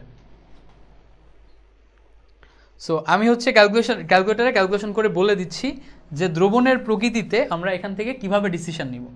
সো এইটা ক্যালকুলেটারে একবারে বসিয়ে ক্যালকুলেশন করা যাবে। কিভাবে দেখো, এই জায়গাতে 2টা শূন্য 2টা শূন্য কেটে দিলাম। সো কাটলে আমরা প্রথমে নিই 2 × 0.4 ডিভাইডেড বাই 10, ঠিক আছে, মাইনাস নেয়ার পরে এই জায়গাতে এই অংশটা বসাবো। এন থেকে আমরা 2 × 40 × 0.5 ডিভাইডেড বাই বসাবো হচ্ছে কত 1000, ঠিক আছে। তারপরে প্লাস যাবে এই অংশে 20, 2 × 10 মানে 20 ডিভাইডেড বাই 40। সো এই টোটাল মিলে ক্যালকুলেশন করলে আমাদের ভ্যালু আসে হচ্ছে উপরে -0.46 আর নিচে আসে হচ্ছে 220।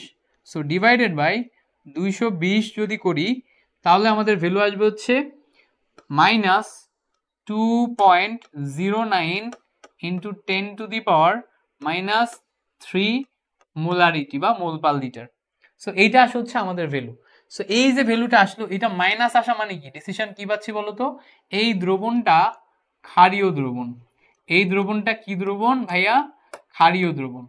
যখনই এখানে আমাদের ভ্যালু আসবে মাইনাস, সো আমাদের দ্রবণ হবে কি, ক্ষারীয় দ্রবণ।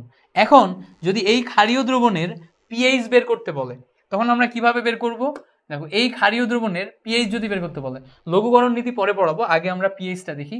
সো পিওএইচ পাবো না এখান থেকে, কারণ কি, ক্ষারীয় দ্রবণ মানে হচ্ছে হাইড্রক্সিল আয়নের কনসেন্ট্রেশন পাইছি। হাইড্রক্সিল আয়নের কনসেন্ট্রেশন কত পাইছি বলতো, হাইড্রক্সিল আয়নের কনসেন্ট্রেশন পাইছি হচ্ছে আমরা ভাইয়া ওই স্লাইডে ছিল, কনসেন্ট্রেশন কত ছিল 2.09 × 10⁻³ সো 2.09 × 10⁻³ মোলারিটি, এটা ছিল হাইড্রক্সিল আয়নের কনসেন্ট্রেশন। সো এখান থেকে মাইনাস লগ অফ হাইড্রক্সিল আয়নের কনসেন্ট্রেশন, এইটা যদি বসাই তাহলে কত পাবো, মাইনাস লগ অফ কি পাবো 2 × 2.09 × মাইনাস লগ অফ 2.09 × 10⁻³ এইটা। তাহলে এখান থেকে আমরা এখন কিন্তু পিওএইচ এর ভ্যালু পেয়ে যাব। পিওএইচ এর ভ্যালু কত পাবো, মাইনাস লগ 2.09 × 10⁻³ ঠিক আছে। সো এইটা পাইলে আমরা পিওএইচ এর ভ্যালু পাবো 2.76। সো 2.76। সো এখন এই জায়গা থেকে যদি আমরা পিএইচ বের করি, pH equals to 14 - pOH. So 14 - pOH মানে কি, 14 - 2.76, 14 - 2.76, সো কত আসবে 11.33, এটা আসবে হচ্ছে আমাদের পিএইচ। সো আশা করি আমরা বুঝতে পারছি কিভাবে কি করলাম না করলাম। সো যদি বুঝতে পেরে থাকি তাহলে তোমরা হচ্ছে কমেন্টে লিখো ভাইয়া ক্লিয়ার, যদি বুঝতে পেরে থাকি কমেন্টে লেখা হচ্ছে ক্লিয়ার। ওকে, ও তোমরা তো একটা ঠিক জিনিস বলছো যে ভাইয়া 220 ml এর নিচে 1000 হবে না। হ্যাঁ, 220 ml এর নিচে তো 1000 হবে। এখানে যদি আমরা 1000 নিই, 220 ml এর নিচেও তো 1000 হবে। রাইট রাইট রাইট, এই জায়গাতে তো 1000 হবে। রাইট, সো এই জায়গাতে যদি 1000 হয়, দেখো উপরে যদি আমি 1000 নিই তাহলে নিচে আমার 1000 দিতেই হবে। সো এই জায়গাতে যদি 1000 হয় তাহলে আমাদের এই জায়গাতে শেষ পর্যন্ত 1000 দিয়ে গুণ হচ্ছে।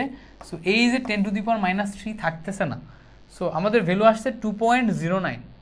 2.09 এটা থাকে না, এটা থাকে না, ঠিক আছে। সো আমাদের এখান থেকে 2.09 আসে। সো এই তো ভ্যালুটা, আশা করি তোমরা বুঝতে পারছো। সো হ্যাঁ, থ্যাংক ইউ সো মাচ যে আমাকে এই জিনিসটা ধরাই দিছো যে ভাইয়া নিচে 1000 হবে। আসলে এই জায়গাতে আমরা এই যে একটা ভেজাল দিছি, এই ভেজালের কারণে 1000 দিয়ে ডিভাইড না করলে ম্যাথটা মিলে না। সো অন্য জায়গায় আমি কি করি, আমি আবার উপরে নিচে যদি সেম থাকে তাহলে 1000 দিয়ে ডিভাইড করি না, কারণ আলটিমেটলি উপরের ভি নিচের ভি দুইটাই কিন্তু কেটে যায়। সো এই জন্য অনেক ক্ষেত্রে আমার ডিভাইড করা লাগে না, ঠিক আছে। ওকে, সো যাদের যাদের ক্লিয়ার হয়ে গেছে thank you so much. So চলো আমরা এখন হচ্ছে ইয়াতে যাই, লঘুকরণের এই অংশটা দেখে ফেলেছি। সো আমরা এখন হচ্ছে লঘুকরণটা দেখে ফেলবো। সো যারা যারা তোমরা হচ্ছে ক্লাসটি করে ফেলছো অলরেডি, যারা ক্লাসটি অলরেডি করে ফেলছো, বুঝে ফেলছো, সো তোমরা একটু কমেন্টে ক্লিয়ার লিখবা আরেকবার, তাহলে আমি হচ্ছে সামনের দিকে আগাইতে পারবো। ওকে ভাইয়া, তাহলে তো পিওইস আসে না? অবশ্যই পিওইস আসে। আমার দেখো ভ্যালু তো আমি সব আন্দাজে নিচ্ছি, তাই না? সো আন্দাজে ভ্যালু নিলে সেখান থেকে আন্দাজেই তো একটা কিছু আসবে। সো আন্দাজে ভ্যালু নেওয়ার কারণে আন্দাজে কিছু একটা চলে আসছে, ওটা দেখে তোমার মনে হচ্ছে ভাই পিওইস না, বাট যদি আমাদের মাইনাস আসে তাহলে বুঝতে হবে পিওইস, আর যদি আমাদের প্লাস আসে তাহলে আসবে হচ্ছে আমাদের এইস, তার মানে পিএইস। মানে যদি প্লাস আসে তাহলে হচ্ছে অম্লীয়, আর যদি মাইনাস আসে তাহলে হচ্ছে ক্ষারীয়। সো আমরা প্লাস মাইনাস দেখে ডিসিশন নিব যে আমাদের দ্রবণটা অম্লীয় হবে না ক্ষারীয় হবে, ঠিক আছে। সো ওইটা হচ্ছে তোমরা আগে আমি তোমাদের শেখাই ফেলছি, সো ওই অংশতে যাবা। এবার আসো যে আমরা লঘুকরণ জিনিসটা একটু বুঝি। আগে লঘুকরণ জিনিসটা বুঝবো, দেন আমরা ম্যাথে যাবো। ম্যাথ খুব সিম্পল, ম্যাথ হচ্ছে এক লাইনেই পারবা, বাট লঘুকরণের কনসেপ্টটা তোমরা অনেকে বুঝো না, নতুন লাগে, অনেক ক্ষেত্রে অনেক টিচার এটা স্কিপ করে। সো আগে আমরা লঘুকরণ বুঝি। লঘুকরণ ব্যাপারটা কি? লঘুকরণ মানে হচ্ছে পাতলাকরণ, হালকাকরণ। লঘু মানে কি? হালকা। সো ধরো তোমার কাছে এখানে একটা দ্রবণ দেয়া আছে, এখানে একটা দ্রবণ দেয়া আছে। এখন ভালো করে বুঝবা, তোমাদের ভিতরে কেউ একজন তার আম্মু, বা ধরো আমার আম্মু আমাকে বলল যে মিল্টন তুমি হচ্ছে আমার জন্য 1 গ্লাস লবণের শরবত তৈরি করো। সো 1 গ্লাস লবণের শরবত তৈরি করতে গেলে আমি কি করব বলো তো? লবণ দিব প্লাস পানি দিব, তাই না? লবণ প্লাস পানি দিলে এখন এই জায়গাতে আমাদের কি তৈরি হবে বলো তো? শরবত তৈরি হবে না? এইটা হচ্ছে আমাদের লবণের শরবত। সো এই লবণের শরবতে লবণটা হচ্ছে আমাদের দ্রব, আর পানিটা হচ্ছে আমাদের দ্রাবক, আর শরবতটা হচ্ছে আমাদের দ্রবণ। সো আমাদের যদি লবণের শরবত তৈরি করি, ঠিক আছে, সো এই শরবতটাতে আমরা হচ্ছে দ্রব প্লাস দ্রাবক মিলে দ্রবণ পাইলাম। এখন ধরো আমি অনেক বেশি পরিমাণে লবণ দিয়ে ফেলছি, কারণ অনেক নোনতা লাগবে না? নোনতা হলে কি খাওয়া যাবে? খাওয়া যাবে না, নোনতা লাগবে, এবং লবণের ঘনমাত্রা অনেক বেশি হবে, তখন খাওয়া যাবে? খাওয়া যাবে না। এখন এটাকে পাতলা করতে গেলে কি করব বলো তো? এই শরবতের ভিতরে বাইরে থেকে আরো কিছু পরিমাণে পানি ঢালবো না? সো পানি ঢাললে দ্রবণের ঘনমাত্রা কি পাতলা হচ্ছে কিনা বলো? পাতলা হচ্ছে। এখন ভালো করে খেয়াল করবা যে এই যে ঘনমাত্রা নির্ণয়ের ফর্মুলা ছিল S = N/V। এই ভিটা কি? ভিটা হচ্ছে আমার দ্রবণের আয়তন। এনটা কি? এনটা হচ্ছে আমার লবণের পরিমাণ বা দ্রবের পরিমাণ। আবার বলি, লবণের পরিমাণ বা দ্রবের পরিমাণ। সো তোমরা যারা এই জিনিসটা জানো, সো একটু মনে রাখতে হবে যে এটা কি, এনটা কি? এনটা হচ্ছে আমার দ্রবের পরিমাণ। সো ভালো করে যদি আমরা একটু দেখি, লবণটা ছিল আমার দ্রব, এই দ্রবের পরিমাণই হচ্ছে আমার এন। So S = N/V। এইবারটা ভালো করে খেয়াল করো যে S = যদি N/V হয়, তাহলে N = আমরা কি পাই বলো তো? V × S পাই না? N = V × S পাই। এখন যদি আমরা লবণের দ্রবণটাকে হালকা করতে চাই, তাহলে বাইরে থেকে পানি ঢালবো। যদি আমরা হালকা না করে আর ঘন করতে চাই তাহলে নিচে থেকে হিট দিব, হিট দিলে ঘনত্ব পানি উড়ে যাবে, ঘনত্ব বেড়ে যাবে। সো আমরা যেটাই করতে চাই ভালো করে খেয়াল করবা, আমরা হয় পানি অ্যাড করতেছি অথবা পানি অপসারণ করতেছি। সো আমাদের এখানে দুইটা টার্ম, একটা হচ্ছে পানি অ্যাড করা, পানি অ্যাড করলে লঘু হবে, আর পানি অপসারণ করা, পানি হচ্ছে এক্সট্র্যাক্ট করা। সো পানি এক্সট্র্যাক্ট করলে বা অপসারণ করলে এটা হচ্ছে গাঢ় হবে। সো যেটাই করি, পানি অ্যাড করি অথবা পানি এক্সট্র্যাক্ট করি, পানি অ্যাড করি অথবা পানি এক্সট্র্যাক্ট করি, যেটাই করি আমাদের পানি অ্যাড অথবা পানি এক্সট্র্যাক্ট হচ্ছে। মোল সংখ্যার কি কোনো পরিবর্তন হচ্ছে? মোল সংখ্যার কি কোনো পরিবর্তন হচ্ছে? মোল সংখ্যার পরিবর্তন হচ্ছে না, অর্থাৎ লবণের পরিমাণ আমাদের কি থাকছে? কনস্ট্যান্ট থাকছে। ওই যে আম্মু প্রথমে আমাকে যেই পরিমাণ লবণ ঢালতে বলছিল, আমি তো ওই লবণ তার এখন বের করতে পারতেছি না, আবার নতুন করে লবণ ঢাললে তো আর লবণ বেড়ে যাবে। সো আমরা লবণের পরিমাণ ওই একবারই ঢেলে কনস্ট্যান্ট করে ফেলতেছি, অর্থাৎ কোনো একটা দ্রবণে কি পরিমাণ দ্রব্য আমি ঢালবো সেইটা আমার একবারে ফিক্সড হয়ে যাবে।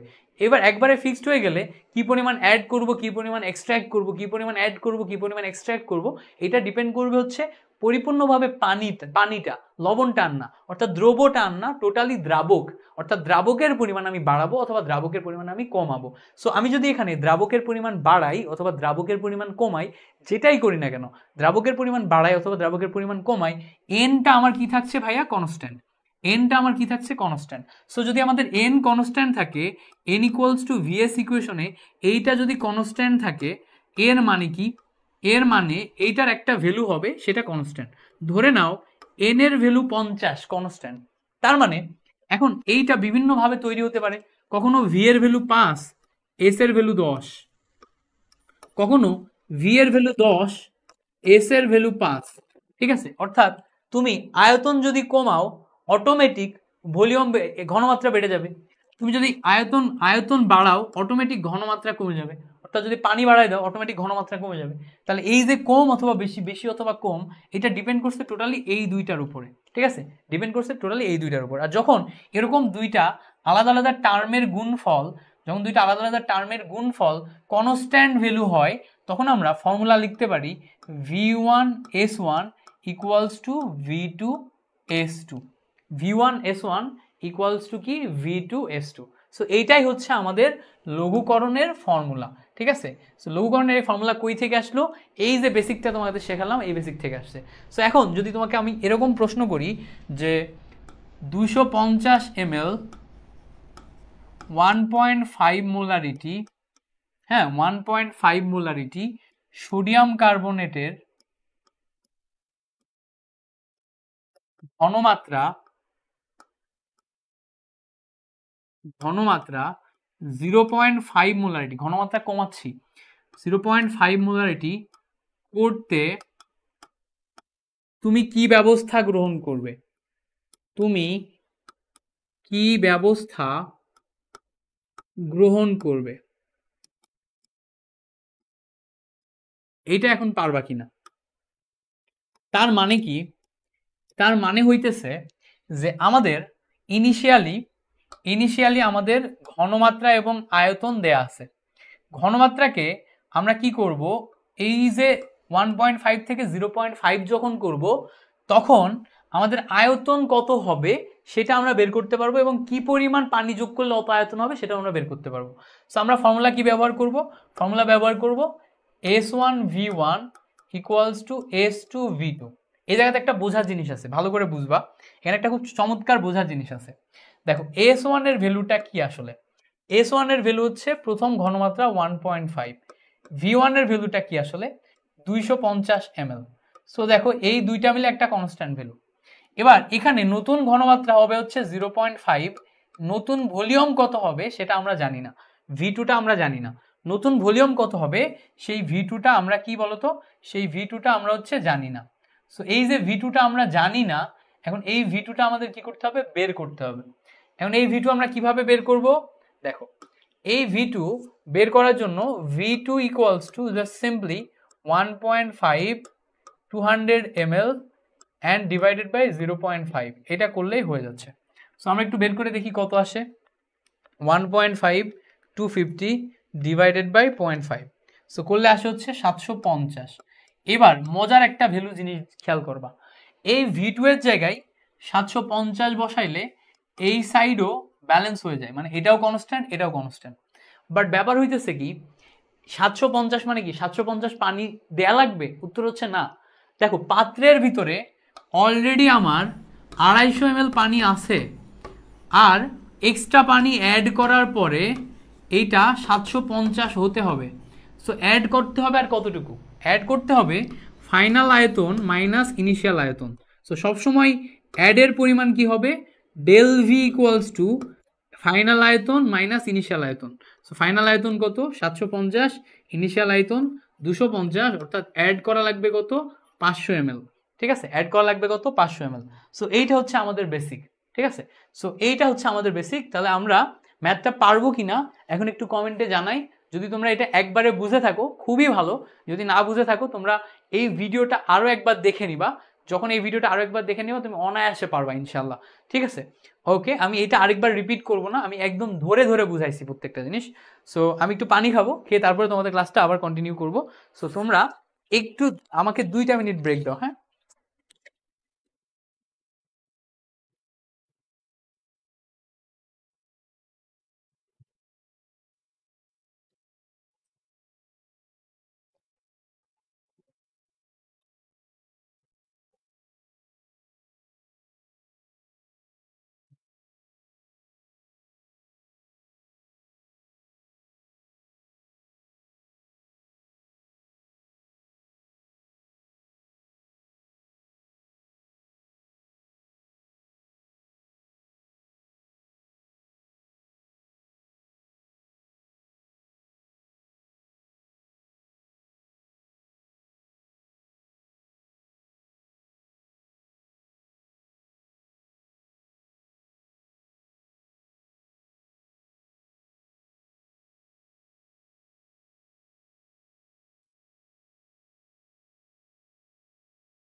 সো হ্যালো এভরিওয়ান, আমরা আবার ব্রেকের পরে ব্যাক চলে আসছি।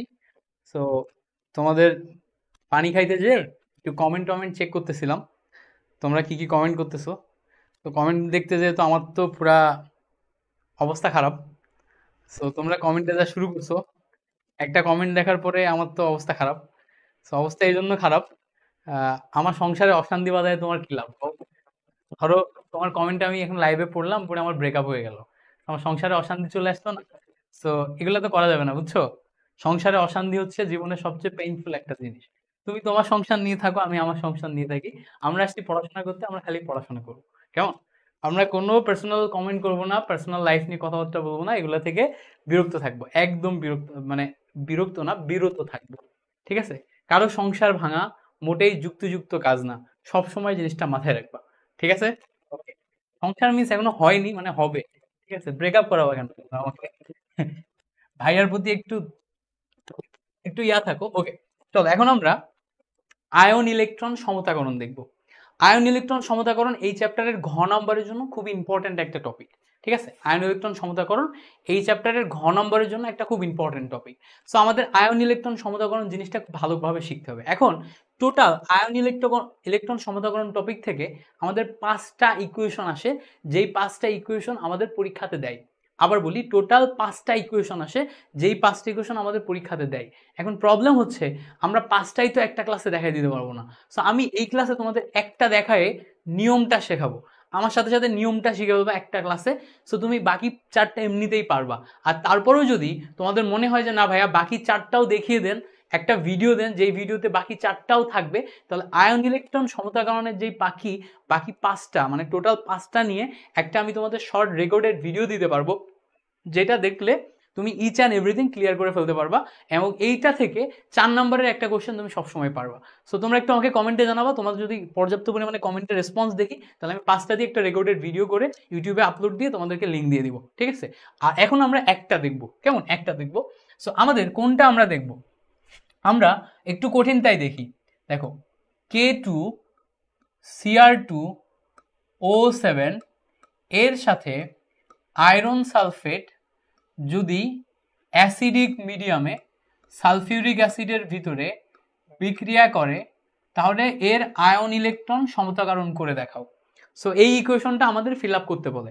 সো তোমাদের মেইন প্রবলেম হইতেছে ভাইয়া, তোমরা এই ইকুয়েশনটা দেখে, এই বড় বড় যৌগগুলা দেখে ধাপ ধাপ করে মানে মাথার ভিতরে এরকম আসে, ভাই আমি তো পারবো না, ভাই আমি তো শেষ, ভাই কেমিস্ট্রি কঠিন। ব্যাপারটা এরকম না। আমি যখন নিজে এগুলা পড়তাম তোমাদের মতো বয়সে, তখন আমারও কঠিন লাগতো। সো ধরো তোমার কাছে K2Cr2O7 কঠিন লাগে, তাহলে কি করবা, K2Cr2O7 এর 14 গোষ্ঠী উদ্ধার করে ফেলবা, পড়া মানে করে লিখে লিখে লিখে লিখে পড়ে, যতভাবে ওটা বোঝা সম্ভব, যতভাবে লেখা সম্ভব লিখে লিখে পড়ো, অ্যাডজাস্ট করো, তারপরে আয়রন সালফেটের সাথে অ্যাডজাস্ট করো, তাহলে তুমি পারবা। সো এখন আমরা এই দুইটার ভিতরে কে জারক আর কে বিজারক এইটা একটু আইডেন্টিফাই করব। সো এই দুইটার ভিতরে কে জারক কে বিজারক এটা একটু আইডেন্টিফাই করব, ঠিক আছে। সো কে জারক কে বিজারক, দেখো আয়রনের ক্ষেত্রে, আয়রন দেখো এখানে আয়রন 2+ অবস্থায় আছে, আয়রন হচ্ছে আমাদের এখানে 2+ অবস্থায় আছে। সো আয়রন যদি 2+ অবস্থায় থাকে, দেখো ইয়ানি আয়রন যদি এখানে 2+ অবস্থায় থাকে, সো আয়রন 2টা ইলেকট্রন ছেড়ে দিতে পারে। সো আয়রন যদি 2টা ইলেকট্রন ছেড়ে দেয়, তাহলে ছেড়ে দিলে এ হবে হচ্ছে বিজারক, ঠিক আছে। এইটা হচ্ছে আমাদের প্রথমে জানতে হবে। আর দেখো K2Cr2O7 এ এখানে +6 অবস্থায় আছে। তুমি যদি K2Cr2O7 এর জারণ সংখ্যা হিসাব করো, একটু আমরা এখানে জারণ সংখ্যা হিসাব করি, K2Cr2O7 এটা জারণ সংখ্যা হিসাব করি। দেখো পটাশিয়ামের +2, ক্রোমিয়ামের জন্য আমরা 2x ধরলাম, আর এখানে দেখো -14 আসবে, ইকুয়ালস টু সব মিলায় 0। সো এখানে 2x equals to 14 - 2 equals to কত আসবে, 12। সো 2x ইকুয়ালস টু যদি 12 আসে, x ইকুয়ালস টু আসবে হচ্ছে আমাদের +6। সো যদি আমাদের এই ক্রোমিয়ামের জারণ সংখ্যা +6 হয়, সো এই 3টা ইলেকট্রন ছেড়ে দিয়ে ক্রোমিয়াম 3+ আয়নে পরিণত হতে পারে। ক্রোমিয়াম 3+ আয়ন হওয়া মানে কি, 3টা ইলেকট্রন গ্রহণ করে এই জারণ সংখ্যা +6 থেকে +3 তে কনভার্ট করছে। সো এ যদি 3টা ইলেকট্রন গ্রহণ করে, তাহলে এ জারক হিসেবে কাজ করবে। সো এখানে আমাদের ক্রোমিয়াম K2Cr2O7 ক্রোমিয়াম যেটা আছে, এ হচ্ছে আমাদের জারক হিসেবে কাজ করবে।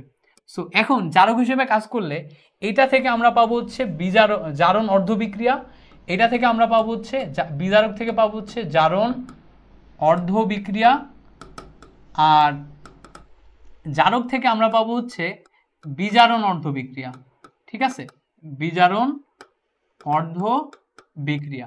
সো আমরা এখন জারণ অর্ধবিক্রিয়া এবং বিজারণ অর্ধবিক্রিয়া একটু লিখে দেখব। সো দেখো প্রথমে আমরা জারণ অর্ধবিক্রিয়াটা লিখি। সো দেখো আমরা জারণ অর্ধবিক্রিয়া লিখলাম, ভালো করে আমার মতো করেই, ঠিক আছে, তোমার খাতায় তুলবা। সো দেখো জারণ অর্ধবিক্রিয়া লিখতেছি। সো জারণ অর্ধবিক্রিয়ার ক্ষেত্রে জারণ ঘটবে কার, আয়রনের। সো আয়রনের যদি জারণ ঘটে, আয়রন দেখো একটা ইলেকট্রন ছেড়ে দিয়ে, আয়রন 2+ ছিল, আয়রন 2+ ছিল না, আয়রন সালফেট আয়রন 2+ ছিল। সো আয়রন এই সাইডটা মুছে দিলাম, হ্যাঁ এই সাইডটা মুছে দিলাম। সো আয়রন এখন তোমার হচ্ছে, আয়রন হচ্ছে তোমার এখন একটা ইলেকট্রন কি করবে, গ্রহণ করে না ছেড়ে দিয়ে আয়রন 3+ পরিণত হবে। সো আয়রন কি করলো, একটা ইলেকট্রন ছেড়ে দিয়ে আয়রন 3+ পরিণত হলো। এবার দেখো বিজারণ অর্ধবিক্রিয়ায় সবচেয়ে ইন্টারেস্টিং ঘটনা ঘটে। সো বিজারণ অর্ধ বিক্রিয়া, এইটাতে আমাদের কে কে আছে দেখো, আমাদের K2Cr2O7 এর এই পটাশিয়ামকে, এই দেখো এই জায়গাতে একটা মজার বিষয় হচ্ছে K2 হচ্ছে আমাদের দর্শক আয়ন, সালফেট হচ্ছে আমাদের দর্শক আয়ন, এই দুইটা বাদ দিয়ে আমরা চিন্তা করতে পারি। সো দেখো যদি আমরা K2কে বাদ দিয়ে চিন্তা করি তাহলে এখানে আমাদের থাকে হচ্ছে Cr2O7 2- কে থাকে Cr2O7 2-, যেখানে আমাদের ক্রোমিয়ামের জারণ সংখ্যা কত, ক্রোমিয়ামের জারণ সংখ্যা হচ্ছে +6, ঠিক আছে। এখন এই ক্রোমিয়াম এই সাইডে এসে ক্রোমিয়াম 3+ পরিণত হয়। সো ক্রোমিয়াম 3+ পরিণত হইতে যে সে কি করবে, সে 3টা ইলেকট্রন অ্যাকসেপ্ট করার কথা, বাট প্রবলেম ইজ এখানে ক্রোমিয়াম কয়টা দেখো তো, এখানে ক্রোমিয়াম 2টা, বাট এখানে ক্রোমিয়াম কয়টা, এখানে ক্রোমিয়াম 1টা, তাহলে আমাদের ক্রোমিয়াম মিলাতে হবে। তো ক্রোমিয়াম মিলাইতে গেলে আমরা ক্রোমিয়াম মিলানোর জন্য এখানে 2 ক্রোমিয়াম দিব। তাহলে 2 ক্রোমিয়াম যদি দিই তাহলে দেখো তো একটা ক্রোমিয়াম 3টা ইলেকট্রন গ্রহণ করছিল, তাহলে 2টা ক্রোমিয়াম কয়টা ইলেকট্রন গ্রহণ করবে, টোটাল আমাদের 6টা ইলেকট্রন গ্রহণ করবে। সো এখানে আমাদের 6টা ইলেকট্রন গ্রহণ হবে, ঠিক আছে। আরেকবার বলবো নাকি, দেখো ক্রোমিয়ামে এখানে জারণ সংখ্যা +6, 2টা ক্রোমিয়ামের +6, ঠিক আছে। সো এ থেকে যখন আমরা ক্রোমিয়ামের একটা +3-তে আসবো তখন কি হবে, সো আমাদের 3টা করে 6টা ইলেকট্রন গ্রহণ করে +3-তে কনভার্ট হবে, ঠিক আছে। সো এখানে আমাদের ইলেকট্রন এক্সচেঞ্জ হবে কয়টা, টোটাল 6টা। সো 6টা ইলেকট্রন যদি এক্সচেঞ্জ হয় তাহলে ব্যালেন্স করার জন্য আমরা এখানেও 6টা ইলেকট্রন লিখব, 6টা আয়রন 6টা ইলেকট্রন ছেড়ে দিয়ে 6টা আয়রন 3+ আয়নে পরিণত হয়। তাহলে এইটা লিখবো কোথায় আমরা, এটা লিখবো হচ্ছে আমরা উপরের লাইনে। তাহলে এখন যদি আমরা এই পর্যন্ত বুঝে থাকি, এরপরে আমরা পরবর্তী অংশটুকু একটু করি। পরবর্তী অংশটুকু কি দেখো, পরবর্তী অংশটুকু আরও সিম্পল। সো পরবর্তী অংশটুকু যদি একটু দেখি আমরা, দেখো এই জায়গাতে ভালো করে বুঝবা, এই জায়গাতে অক্সিজেন আছে না, জারক এবং বিজারকের ভিতরে যেখানে অক্সিজেন থাকবে, অক্সিজেন থাকলেই এইটা দিয়ে পানি তৈরি হয়, কি তৈরি হয়, পানি তৈরি হয়। সো এখানে অক্সিজেন আছে, এই নিয়মটা ভালো করে বুঝবা, এটাই কিন্তু আমাদের সমতা করতে হেল্প করবে। এখানে যদি 7টা অক্সিজেন থাকে, অপোজিট সাইডে 7টা পানি বসাবা, যে কয়টা অক্সিজেন সে কয়টা পানি। সেখানে 7টা অক্সিজেন আছে, অপোজিট সাইডে 7টা পানি। এইবারটা ভালো করে খেয়াল করো, পানি বসাইছো বাট পানিতে তো হাইড্রোজেন এক্সট্রা আছে, তুমি এখানে 7টা অক্সিজেন 7টা পানি, 7টা অক্সিজেন মিলে গেল, বাট 7টা হাইড্রোজেন তো এক্সট্রা হয়ে গেছে, তাহলে এখানে এক্সট্রা হাইড্রোজেন চলে আসলো না। তাহলে ওই সাইডে যদি এক্সট্রা হাইড্রোজেন তৈরি হয়, পাল্লার এই সাইডে আমার হাইড্রোজেন মেলাতে হবে। তাহলে মেলাবো কিভাবে, এই সাইডে হাইড্রোজেনের, দেখো হাইড্রোজেনের এই সাইডে হাইড্রোজেনকে মেলানোর জন্য 7 দুগুণা 14টা হাইড্রোজেন আছে, এই সাইডে আমরা 14টা হাইড্রোজেন প্লাস আয়ন যোগ করব, ঠিক আছে। সো বুঝতে পারছো কিনা বলো, যারা যারা বুঝতে পারছো তারা বলো ক্লিয়ার। দেখো এই জায়গায় আমরা 14টা হাইড্রোজেন যোগ কেন করছি, কারণ এই জায়গাতে 7টা অক্সিজেন ছিল, এই 7টা অক্সিজেন মেলানোর জন্য 7টা পানি নিছি, 7টা পানিতে 14টা হাইড্রোজেন এক্সট্রা হয়ে গেছে, সেই হাইড্রোজেনকে নিউট্রালাইজ করতে এখানে আমরা 14টা কি করছি, হাইড্রোজেন নিছি। তাহলে আমরা স্টেপগুলো আরেকবার একটু বলি, কি করছি, প্রথম লাইনে আমরা এখান থেকে জারক এবং বিজারক আইডেন্টিফাই করছি। আমরা দেখছি আয়রনে আয়রন 2+ অবস্থায় আছে, আয়রন সালফেট আয়রন 2+ অবস্থায় আছে, 2+ থেকে 3+ হয়, তার মানে এ বিজারক হিসেবে কাজ করে, তাহলে বিজারককে আয়রন 2+। এবার এইটা ক্রোমিয়াম 6+ অবস্থায় আছে, 3টা ইলেকট্রন গ্রহণ করে ক্রোমিয়াম 3+ পরিণত হয়, তাহলে এ যেহেতু গ্রহণ করছে এ জারক অবস্থায় আছে, তো একটা জারক একটা বিজারক। সো একটার জন্য জারণ অর্ধবিক্রিয়া ঘটে, আরেকটার জন্য বিজারণ অর্ধবিক্রিয়া ঘটে। সো জারণ অর্ধবিক্রিয়া বিজারণ অর্ধবিক্রিয়া এবার আমরা লেখা শুরু করলাম।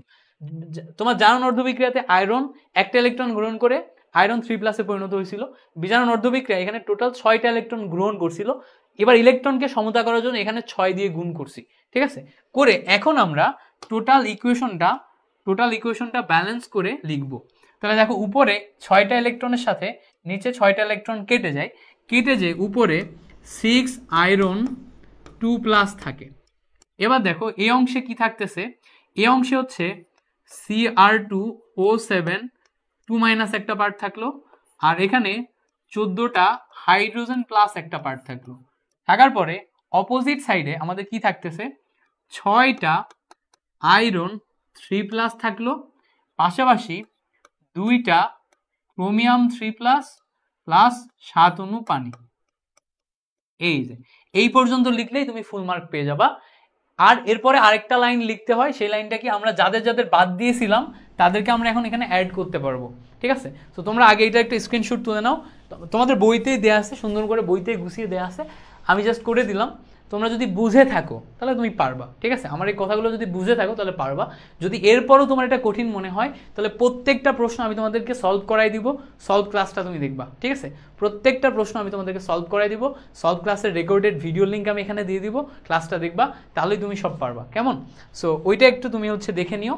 আর এইটা যদি বোঝার আরও প্রয়োজন মনে হয় তাহলে ভিডিওটা একটু আবার হচ্ছে রিভাইজ, মানে আগে রিভাইন্ড করে একটু আগে যে আবার ভিডিওটা দেখে নিবা, ঠিক আছে? তাহলেই তুমি এখান থেকে বুঝতে পেরে যাবা। এরপরে আরেকটা লাইন করতে হয়, সেই লাইনটা আমরা একটু করব। এই লাইনটা যদি করতে হয়, আমরা যদি দেখি পরবর্তী লাইনটা কি হবে, পরবর্তী স্লাইডও আমাদের আয়ন ইলেকট্রন সমতাকরণেই আছে।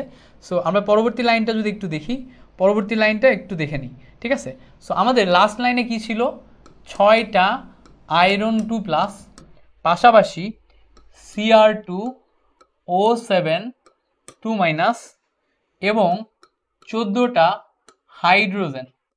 অপোজিট সাইডে ছিল হচ্ছে তোমার 6 আয়রন 3+, রাইট, 6 আয়রন 3+, পাশাপাশি 2টা ক্রোমিয়াম 3+ এবং 7 অণু পানি, এই অংশটা ছিল। সো আমরা যদি এখন এটাকে ব্যালেন্স করি, সালফেট দিয়ে ব্যালেন্স করতে হবে, কারণ আয়রন থেকে আমরা কি সালফেট তুলে নিয়েছিলাম। সো আমরা এখন সালফেট দিয়ে ব্যালেন্স করব। ব্যালেন্স করলে দেখো আয়রন সালফেট আসে, আয়রন সালফেট আসলো।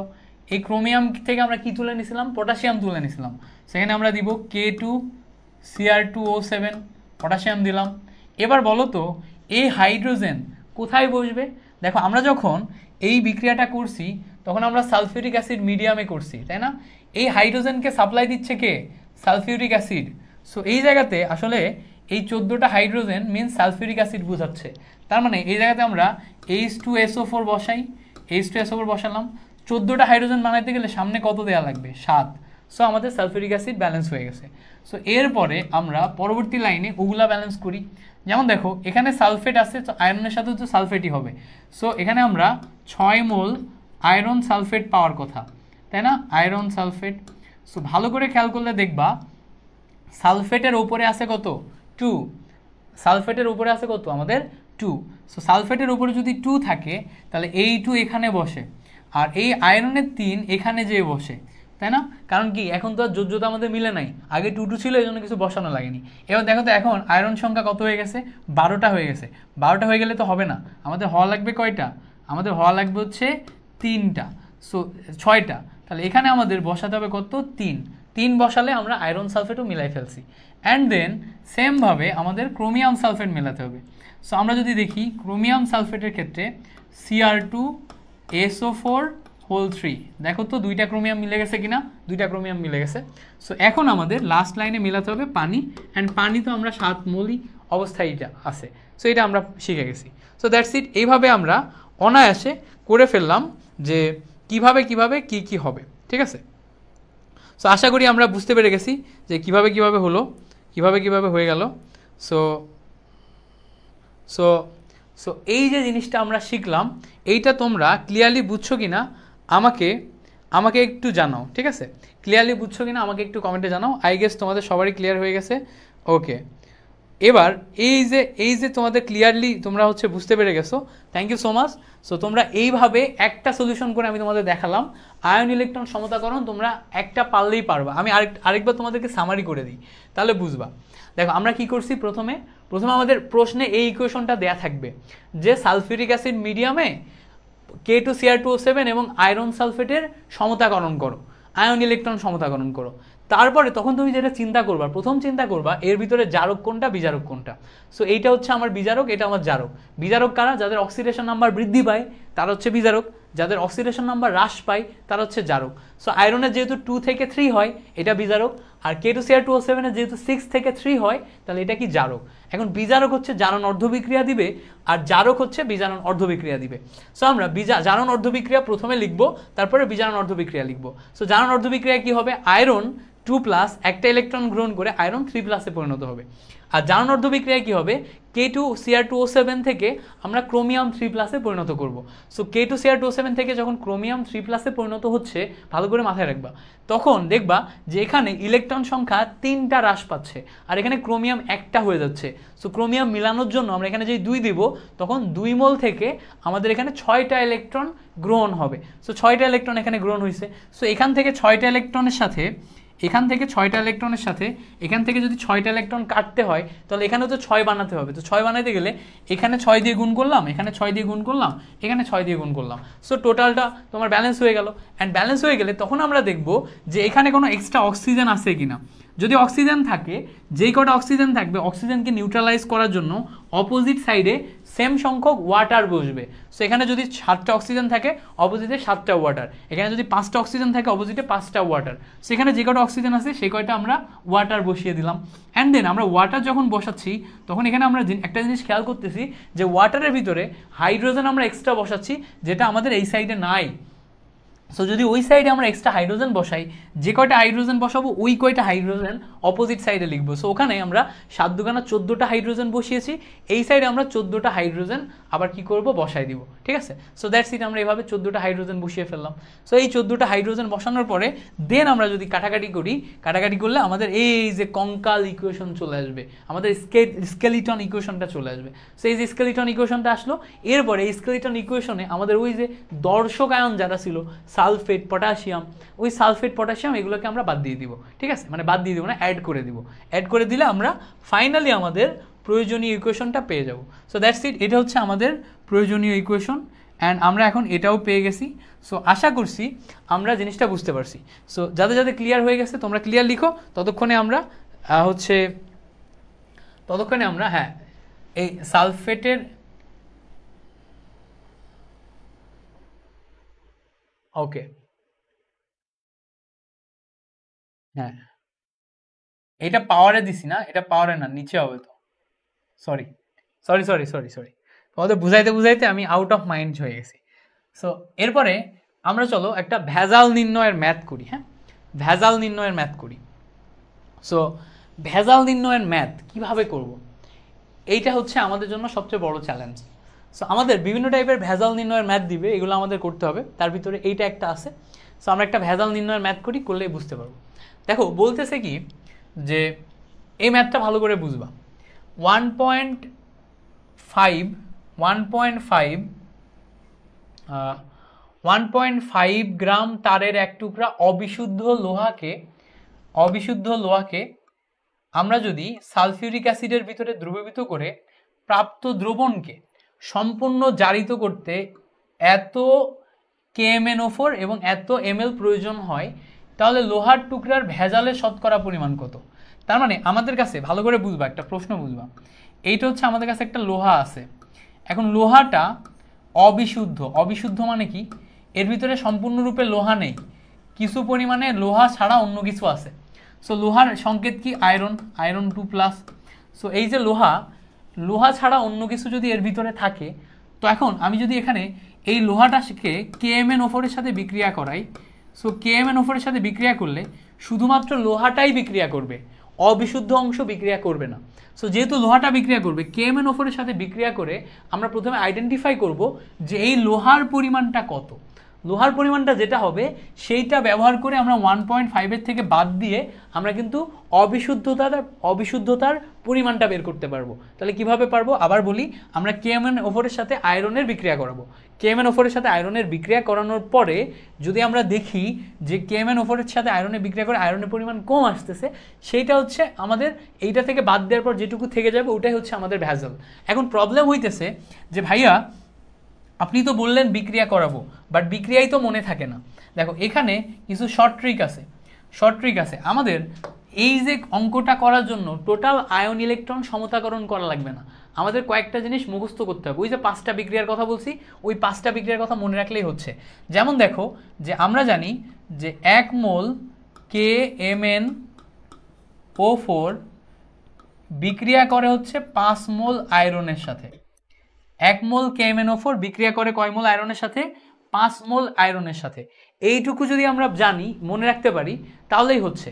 এই বিক্রিয়াটা কোথায় হচ্ছে বলো তো? এই বিক্রিয়াটা আমরা যদি বেসিক ওই আগের মতো বিক্রিয়া দেখি, সো বিক্রিয়াটা এরকম আসবে, KMnO4 এর সাথে 5 মোল আয়রন সালফেট, ঠিক আছে, এর সাথে সালফিউরিক অ্যাসিড কত আসবে আমি মনে নাই, বিক্রিয়া করে আমরা আয়ন ইলেকট্রন সমতাকরণ করতে পারবো।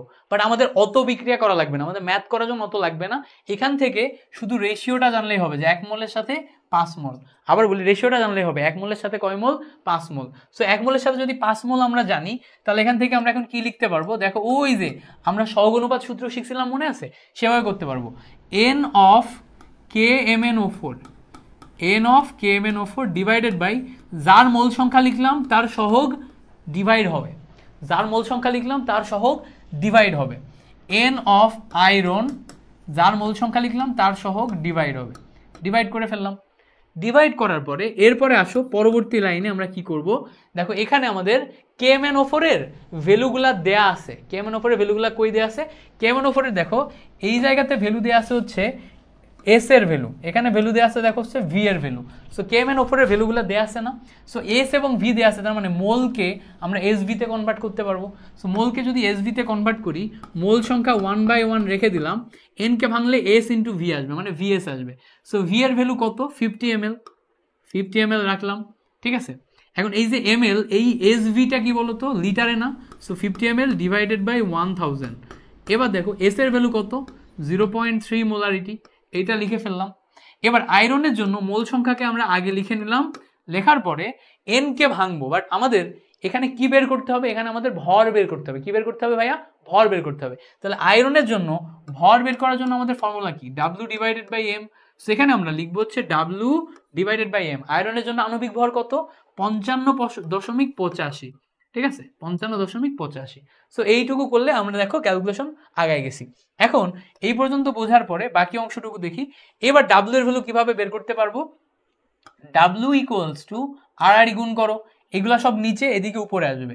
উপরে যদি আসে 15 ইন্টু 55.85 ইন্টু দেখো 5 গেল উপরে, তাহলে 15 55.85 5, আর দেখো উপরে আরেকটা ভ্যালু ছিল কত? 0.3। সো আরেকটা ভ্যালু আমাদের গুণ হবে হচ্ছে 0.3, আর নিচে যাবে শুধুমাত্র 1000, ঠিক আছে। এখান থেকে আমরা W এর ভ্যালুটা বের করতে পারবো। So 0.3 into 55.85 into 5 into 15 divided by 1000, ঠিক আছে। সো করলে এখান থেকে ভ্যালু আসে কত আমাদের? 0.83837 গ্রাম। সো ওই যে আমাদের এখানে 1.5 গ্রামের একটা লোহার তার আছে, এই তারটার ভিতরে আসলে লোহার পরিমাণ কত? এই তারটার ভিতরে আসলে লোহার পরিমাণ ছিল হচ্ছে 0.837 গ্রাম। এইটুকুই লোহার পরিমাণ, ফলে এইটুকুই বিক্রিয়া করছে, বাকিটুকু আর বিক্রিয়া করে নাই, ঠিক আছে। সো দ্যাটস ইট, এইটুকু আমাদের মনে রাখলেই হইতেছে। সো এইটুকু যেহেতু বিক্রিয়া করছে, তাহলে আমাদের এইটুকু নিয়েই এখন কাজ করতে হবে। তাহলে এখন আমরা ভেজালের পরিমাণ কিভাবে নির্ণয় করব? সো ভেজালের পার্সেন্টেজ বের করি একটু, হ্যাঁ। সো আমরা একটু ভেজালের পার্সেন্টেজ বের করি। সো ভেজাল পার্সেন্টেজ ইকুয়ালস টু আমাদের টোটাল ভর 1.5, টোটাল ভর মাইনাস যেটুকু লোহার ভর 0.837 ডিভাইডেড বাই টোটাল ভর ইন্টু 100%, ঠিক আছে। এটা হচ্ছে ভেজালের পরিমাণ বের করার ফর্মুলা। সো টোটাল ভর মাইনাস লোহার ভর ডিভাইডেড বাই টোটাল ভর। এখন ঐকিক নিয়মকে শেখাবো? ঐকিক নিয়মটা শেখাচ্ছি না। সো আমরা একটু যদি দেখি 0.837 অ্যান্ড ডিভাইডেড বাই 1.5, তার সাথে 100 গুণ করলে আসে হচ্ছে 44 সো আমাদের ভেজাল আসে কত? 44.2%, ঠিক আছে। সো 44.2% ভেজাল নিয়ে আমাদের ম্যাথটা শেষ হলো। এইটা হুবহু বইয়ের একটা ম্যাথ, এটা বোর্ডে অনেকবার আসছে, অনেকবার আসছে। সো ভেজালের ম্যাথ করার জন্য জাস্ট আমাদের কি করা লাগবে? আমাদের এই একটা লাইন জানা লাগবে, ঠিক আছে। সো এই একটা লাইন জানলে আমরা ভেজালের টোটাল ম্যাথ করে ফেলতে পারবো। ঠিক আছে, একটা লাইন জানলে আমরা টোটাল ভেজালের ম্যাথ করে ফেলতে পারবো। তাহলে আবার যদি বলি কি করতে হবে টোটাল ভেজালের ম্যাথ করতে গেলে, প্রথমে আমাদের প্রশ্নটা পড়ে বুঝতে হবে কার সাথে কে বিক্রিয়া করতেছে। তো প্রশ্নটা পড়ে বুঝলাম আয়রনের সাথে, ঠিক আছে, এই যে লোহার সাথে আমাদের বিক্রিয়া করতেছে KMnO4। সো লোহার সাথে KMnO4 এর বিক্রিয়াটার একটা স্কেলিটন ফর্মুলা বা একটা লিখে ফেললাম। লেখার পরে এখান থেকে মনে রাখার চেষ্টা করলাম যে 1 মোলের সাথে 5 মোল বিক্রিয়া করে। যেহেতু 1 মোলের সাথে 5 মোল বিক্রিয়া করে, তাহলে এখন আমরা ইকুয়েশন লিখতে পারি n of KMnO4 divided by 1 equals to n of iron divided by 5। এটা লিখে আমরা এখন ব্যালেন্স করে ফেলতে পারি। ঠিক আছে, দ্যাটস ইট। সো আশা করি এই পর্যন্ত তোমরা ক্লিয়ারলি বুঝতে পারছো। ঠিক আছে, এই পর্যন্ত তোমরা ক্লিয়ারলি বুঝতে পারছো। সো চলো এখন আমরা পরবর্তী অংশে যাই। ঠিক আছে, পরবর্তী অংশে যাই। সো যদি এই পর্যন্ত ক্লিয়ার হয়ে থাকে, সো তোমরা আমাকে একটু কমেন্টে জানাও যে ভাইয়া ক্লিয়ার। যদি এই পর্যন্ত ক্লিয়ার হয়ে থাকে তাহলে একটু ভাইয়া আমাকে কমেন্টে জানাও ক্লিয়ার। যদি ক্লিয়ার হয়ে থাকে তাহলে দেন আমি নেক্সট পরবর্তী অংশে যাব। ঠিক আছে, ওকে। আচ্ছা, এটা হচ্ছে 1.256 হবে, তার মানে আমি ওখানে ক্যালকুলেশনে কিছু একটা উল্টাপাল্টা বসাইছি, ক্যালকুলেটারে বসানোর সময় হইতেই পারে, বুঝছো? আচ্ছা, আর অল্প একটু ক্লাস হবে, অল্প একটু ক্লাস পরে আমি শেষ করে দিব। সো যদি ইয়াটা না আসে, উত্তর অন্যটা আসে, তাহলে অন্যটাই, যেটা আসবে সেটাই তুমি বসাবা। আমি হচ্ছে এই জায়গাতে তাহলে ক্যালকুলেটারে বসানোর সময় উল্টাপাল্টা বসাইতে পারি, দ্যাটস ওয়াই আসতে পারে। বাট হচ্ছে মেইন থিওরিটা তো বুঝছো, মেইন জিনিসটা তো বুঝছো। সো আসো আমরা হচ্ছে পরবর্তীতে আরও একটা ম্যাথ আমাদের থাকার কথা। ঠিক আছে, পরবর্তীতে আরও একটা ম্যাথ থাকার কথা। এইটা একটু দেখি, হ্যাঁ এইটা একটু দেখি। সো এইটা দেখবো না, এটা তোমাদেরকে বাড়ির কাজ দিব, তোমরা বলো। এটা আমি করে দিব না, এটা তোমাদেরকে বাড়ির কাজ দিব, এটা একটু বলো। সো তোমরা একটু আমাকে বলো যে এটা দিব না বাড়ির কাজ দিব। যদি বাড়ির কাজ দিতে বলো তাহলে এটা বাড়ির কাজ দিয়ে দিব, এটা হচ্ছে আমি আর করাবো না। আর যদি বলো যে বাড়ির কাজ না দিয়ে আমাকে করাই দিতে, তাহলে আমি এটা তোমাদের এখনই করাই দিব। ঠিক আছে, এইটাও সিম্পল, একদম আগের মতোই, আগের ফর্মুলাতেই হবে। এখানে হচ্ছে তুমি 5 মোল ধরবা, আর এখানে তুমি হচ্ছে 1 মোল ধরবা। সো 1 মোলের সাথে 5 মোল, জাস্ট এখানে দেখো আমাদের দ্রবণটাকে আর্দ্র দ্রবণ বলছে, আর্দ্র ফেরাস বলছে। সো আর্দ্র ফেরাস বললে এখানে আমাদের টোটালটা কাউন্ট হবে। ঠিক আছে, টোটাল আয়রন সালফেট ইন্টু 5 অণু পানি, টোটালটা কাউন্ট হবে। এইটুকুই ম্যাথ। সো আমাদের ম্যাথে কি বলছে, লোহার দণ্ড বলছে না আয়রন সালফেট বলছে না আর্দ্র আয়রন সালফেট বলছে, কি বলছে তার উপর ডিপেন্ড করে আমরা ইকুয়েশনটা লিখবো, এইটুকুই হচ্ছে পার্থক্য। ওকে ওকে, এখন বলছে তুবা বলছে ভাই করে দেন। আচ্ছা ঠিক আছে, করে দিই। সো এখানে দেখো আমাদের 2 গ্রাম আর্দ্র ফেরাস সালফেট আছে, যেটাকে আমরা অম্লীয় দ্রবণে জারিত করার সময় এত ব্যবহার করছি এবং KMnO4 এর মাধ্যমে জারিত করছি। তাহলে ম্যাথটা আমরা প্রথমে লিখি। ম্যাথে হচ্ছে আমাদের 1 মোল KMnO4 ইকুইভ্যালেন্ট হবে হচ্ছে 5 mole iron sulphate into 5 molecule water. So যখনই আমরা মোল লিখব, n of KMnO4 divided by 1 equals to, mole লিখতে পারবো n of iron sulphate into 5 molecule পানি ডিভাইডেড বাই 5। ঠিক আছে, এখন আমাদের যেহেতু আয়রন সালফেটের ভর বের করতে বলছে, সেটা দিয়ে আমাদের ভেজালের পরিমাণ বের করতে হবে। সো কি পরিমাণ লোহা আছে, প্রকৃত ফেরাস কি পরিমাণ আছে সেটা বের করতে হবে।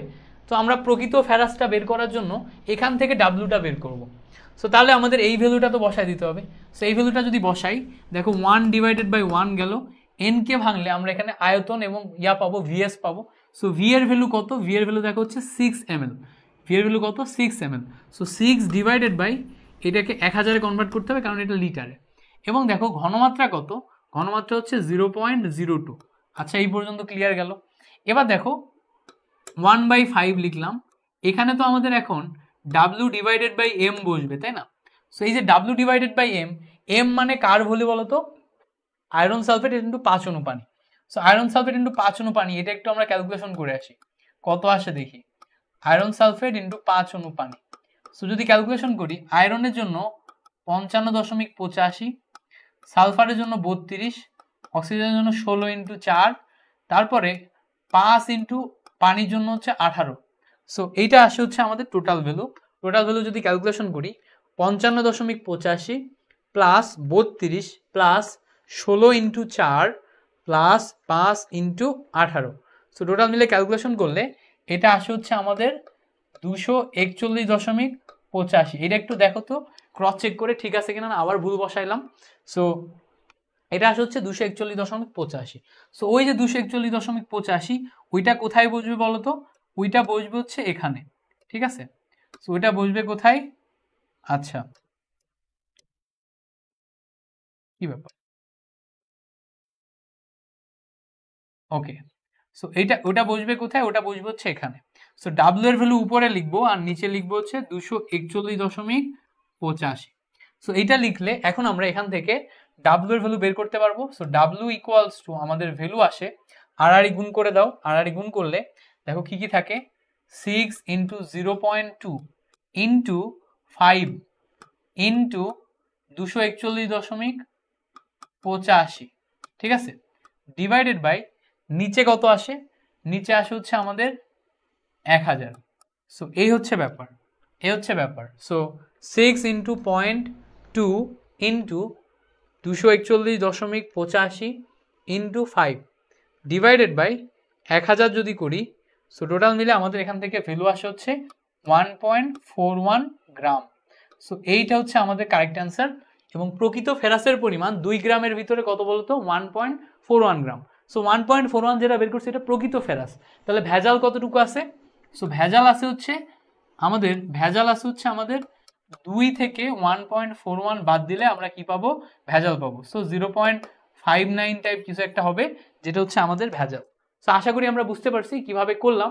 সো তাহলে তোমাদেরকে একটা হোমওয়ার্ক দিই, এই ম্যাথটা হোমওয়ার্ক দিই, এই ম্যাথটা তোমরা একটু স্ক্রিনশট তুলে নাও, এটা হোমওয়ার্ক করে এই গ্রুপেই পোস্ট করবা। যারা যারা টোটাল লাইভটা দেখতেছো হোমওয়ার্ক করে এই গ্রুপেই পোস্ট করবা, আমি ইনশাল্লাহ অ্যাপ্রুভ করে দিব। এবং হচ্ছে তোমাদের হোমওয়ার্কগুলো আমি একটু কারেকশনও করে দিব, আমি কমেন্টে জানাবো যে কোথায় কোথায় ভুল করছো, কি কি করছো না করছো। সো এইটা হচ্ছে আমাকে একটু হোমওয়ার্ক করে দিবা, ঠিক আছে? সো এইটা কি? এইটা হচ্ছে, এই ম্যাথটা হচ্ছে আমাদের হোমওয়ার্ক HW। ওকে, সো আমরা মোটামুটি এই চ্যাপ্টার থেকে যে সমস্ত টপিকগুলো কভার করা ছিল সবগুলাই করে ফেলছি। আর বাকি জিনিসপত্রগুলো ইনশাল্লাহ আমি তোমাদের সাথে বাকি অন্যান্য আস্তে আস্তে ক্লিয়ার করে দিব, কেমন? সো আশা করছি টোটাল ক্লাসটা জুড়ে তুমি আমাদের থেকে অনেক কিছুই শিখতে পারছো, নতুন নতুন জিনিসপত্র শিখতে পারছো, নতুন নতুন পার্সপেক্টিভ বুঝতে পারছো। এই চ্যাপ্টারে যা যা জিনিসপত্র দেখানো ছিল সব তো আমরা দেখিয়ে ফেলছি। সো কিছু ম্যাথ তোমাদের আরও আমার করানো উচিত, আরও কয়েকটা ম্যাথ তোমাদের আমার করানো উচিত। সো এই ম্যাথগুলো আমরা সিকিউ সলভ ক্লাসে দেখব। সিকিউ সলভ ক্লাস কোথায় পাবা? লিঙ্ক আমি এখানে এই গ্রুপে দিয়ে দিব।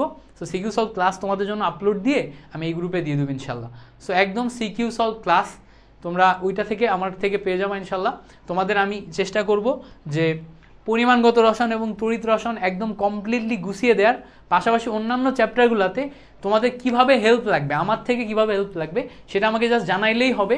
আমি হয়তো ওই জিনিসপত্রগুলো স্টুডিওতে এসে তোমাদের লাইভ ক্লাস নিতে পারবো না, বাট রেকর্ডেড ক্লাসের মাধ্যমে আমি অবশ্যই চেষ্টা করবো তোমাদেরকে হেল্প করার। ধরো তোমার হচ্ছে জৈব রসায়নে তোমার হচ্ছে সিকিউ সলভ করতে প্রবলেম হচ্ছে, তোমার জৈব রসায়নে MCQ সলভ করতে প্রবলেম হচ্ছে, তাহলে তুমি কি করবা? ভাইয়াকে জাস্ট বললেই হবে, আমি তোমাকে CQ MCQ solve class record করে দিয়ে দিব ইনশাল্লাহ, ঠিক আছে? So thank you so much for watching this class. তোমাদের সাথে দেখা হচ্ছে পরবর্তী কোনো একটি ক্লাসে। ততক্ষণ পর্যন্ত ভালো থাকো, সুস্থ থাকো, ভাইয়ের জন্য দোয়া করবা। আল্লাহ হাফেজ, আসসালামু আলাইকুম।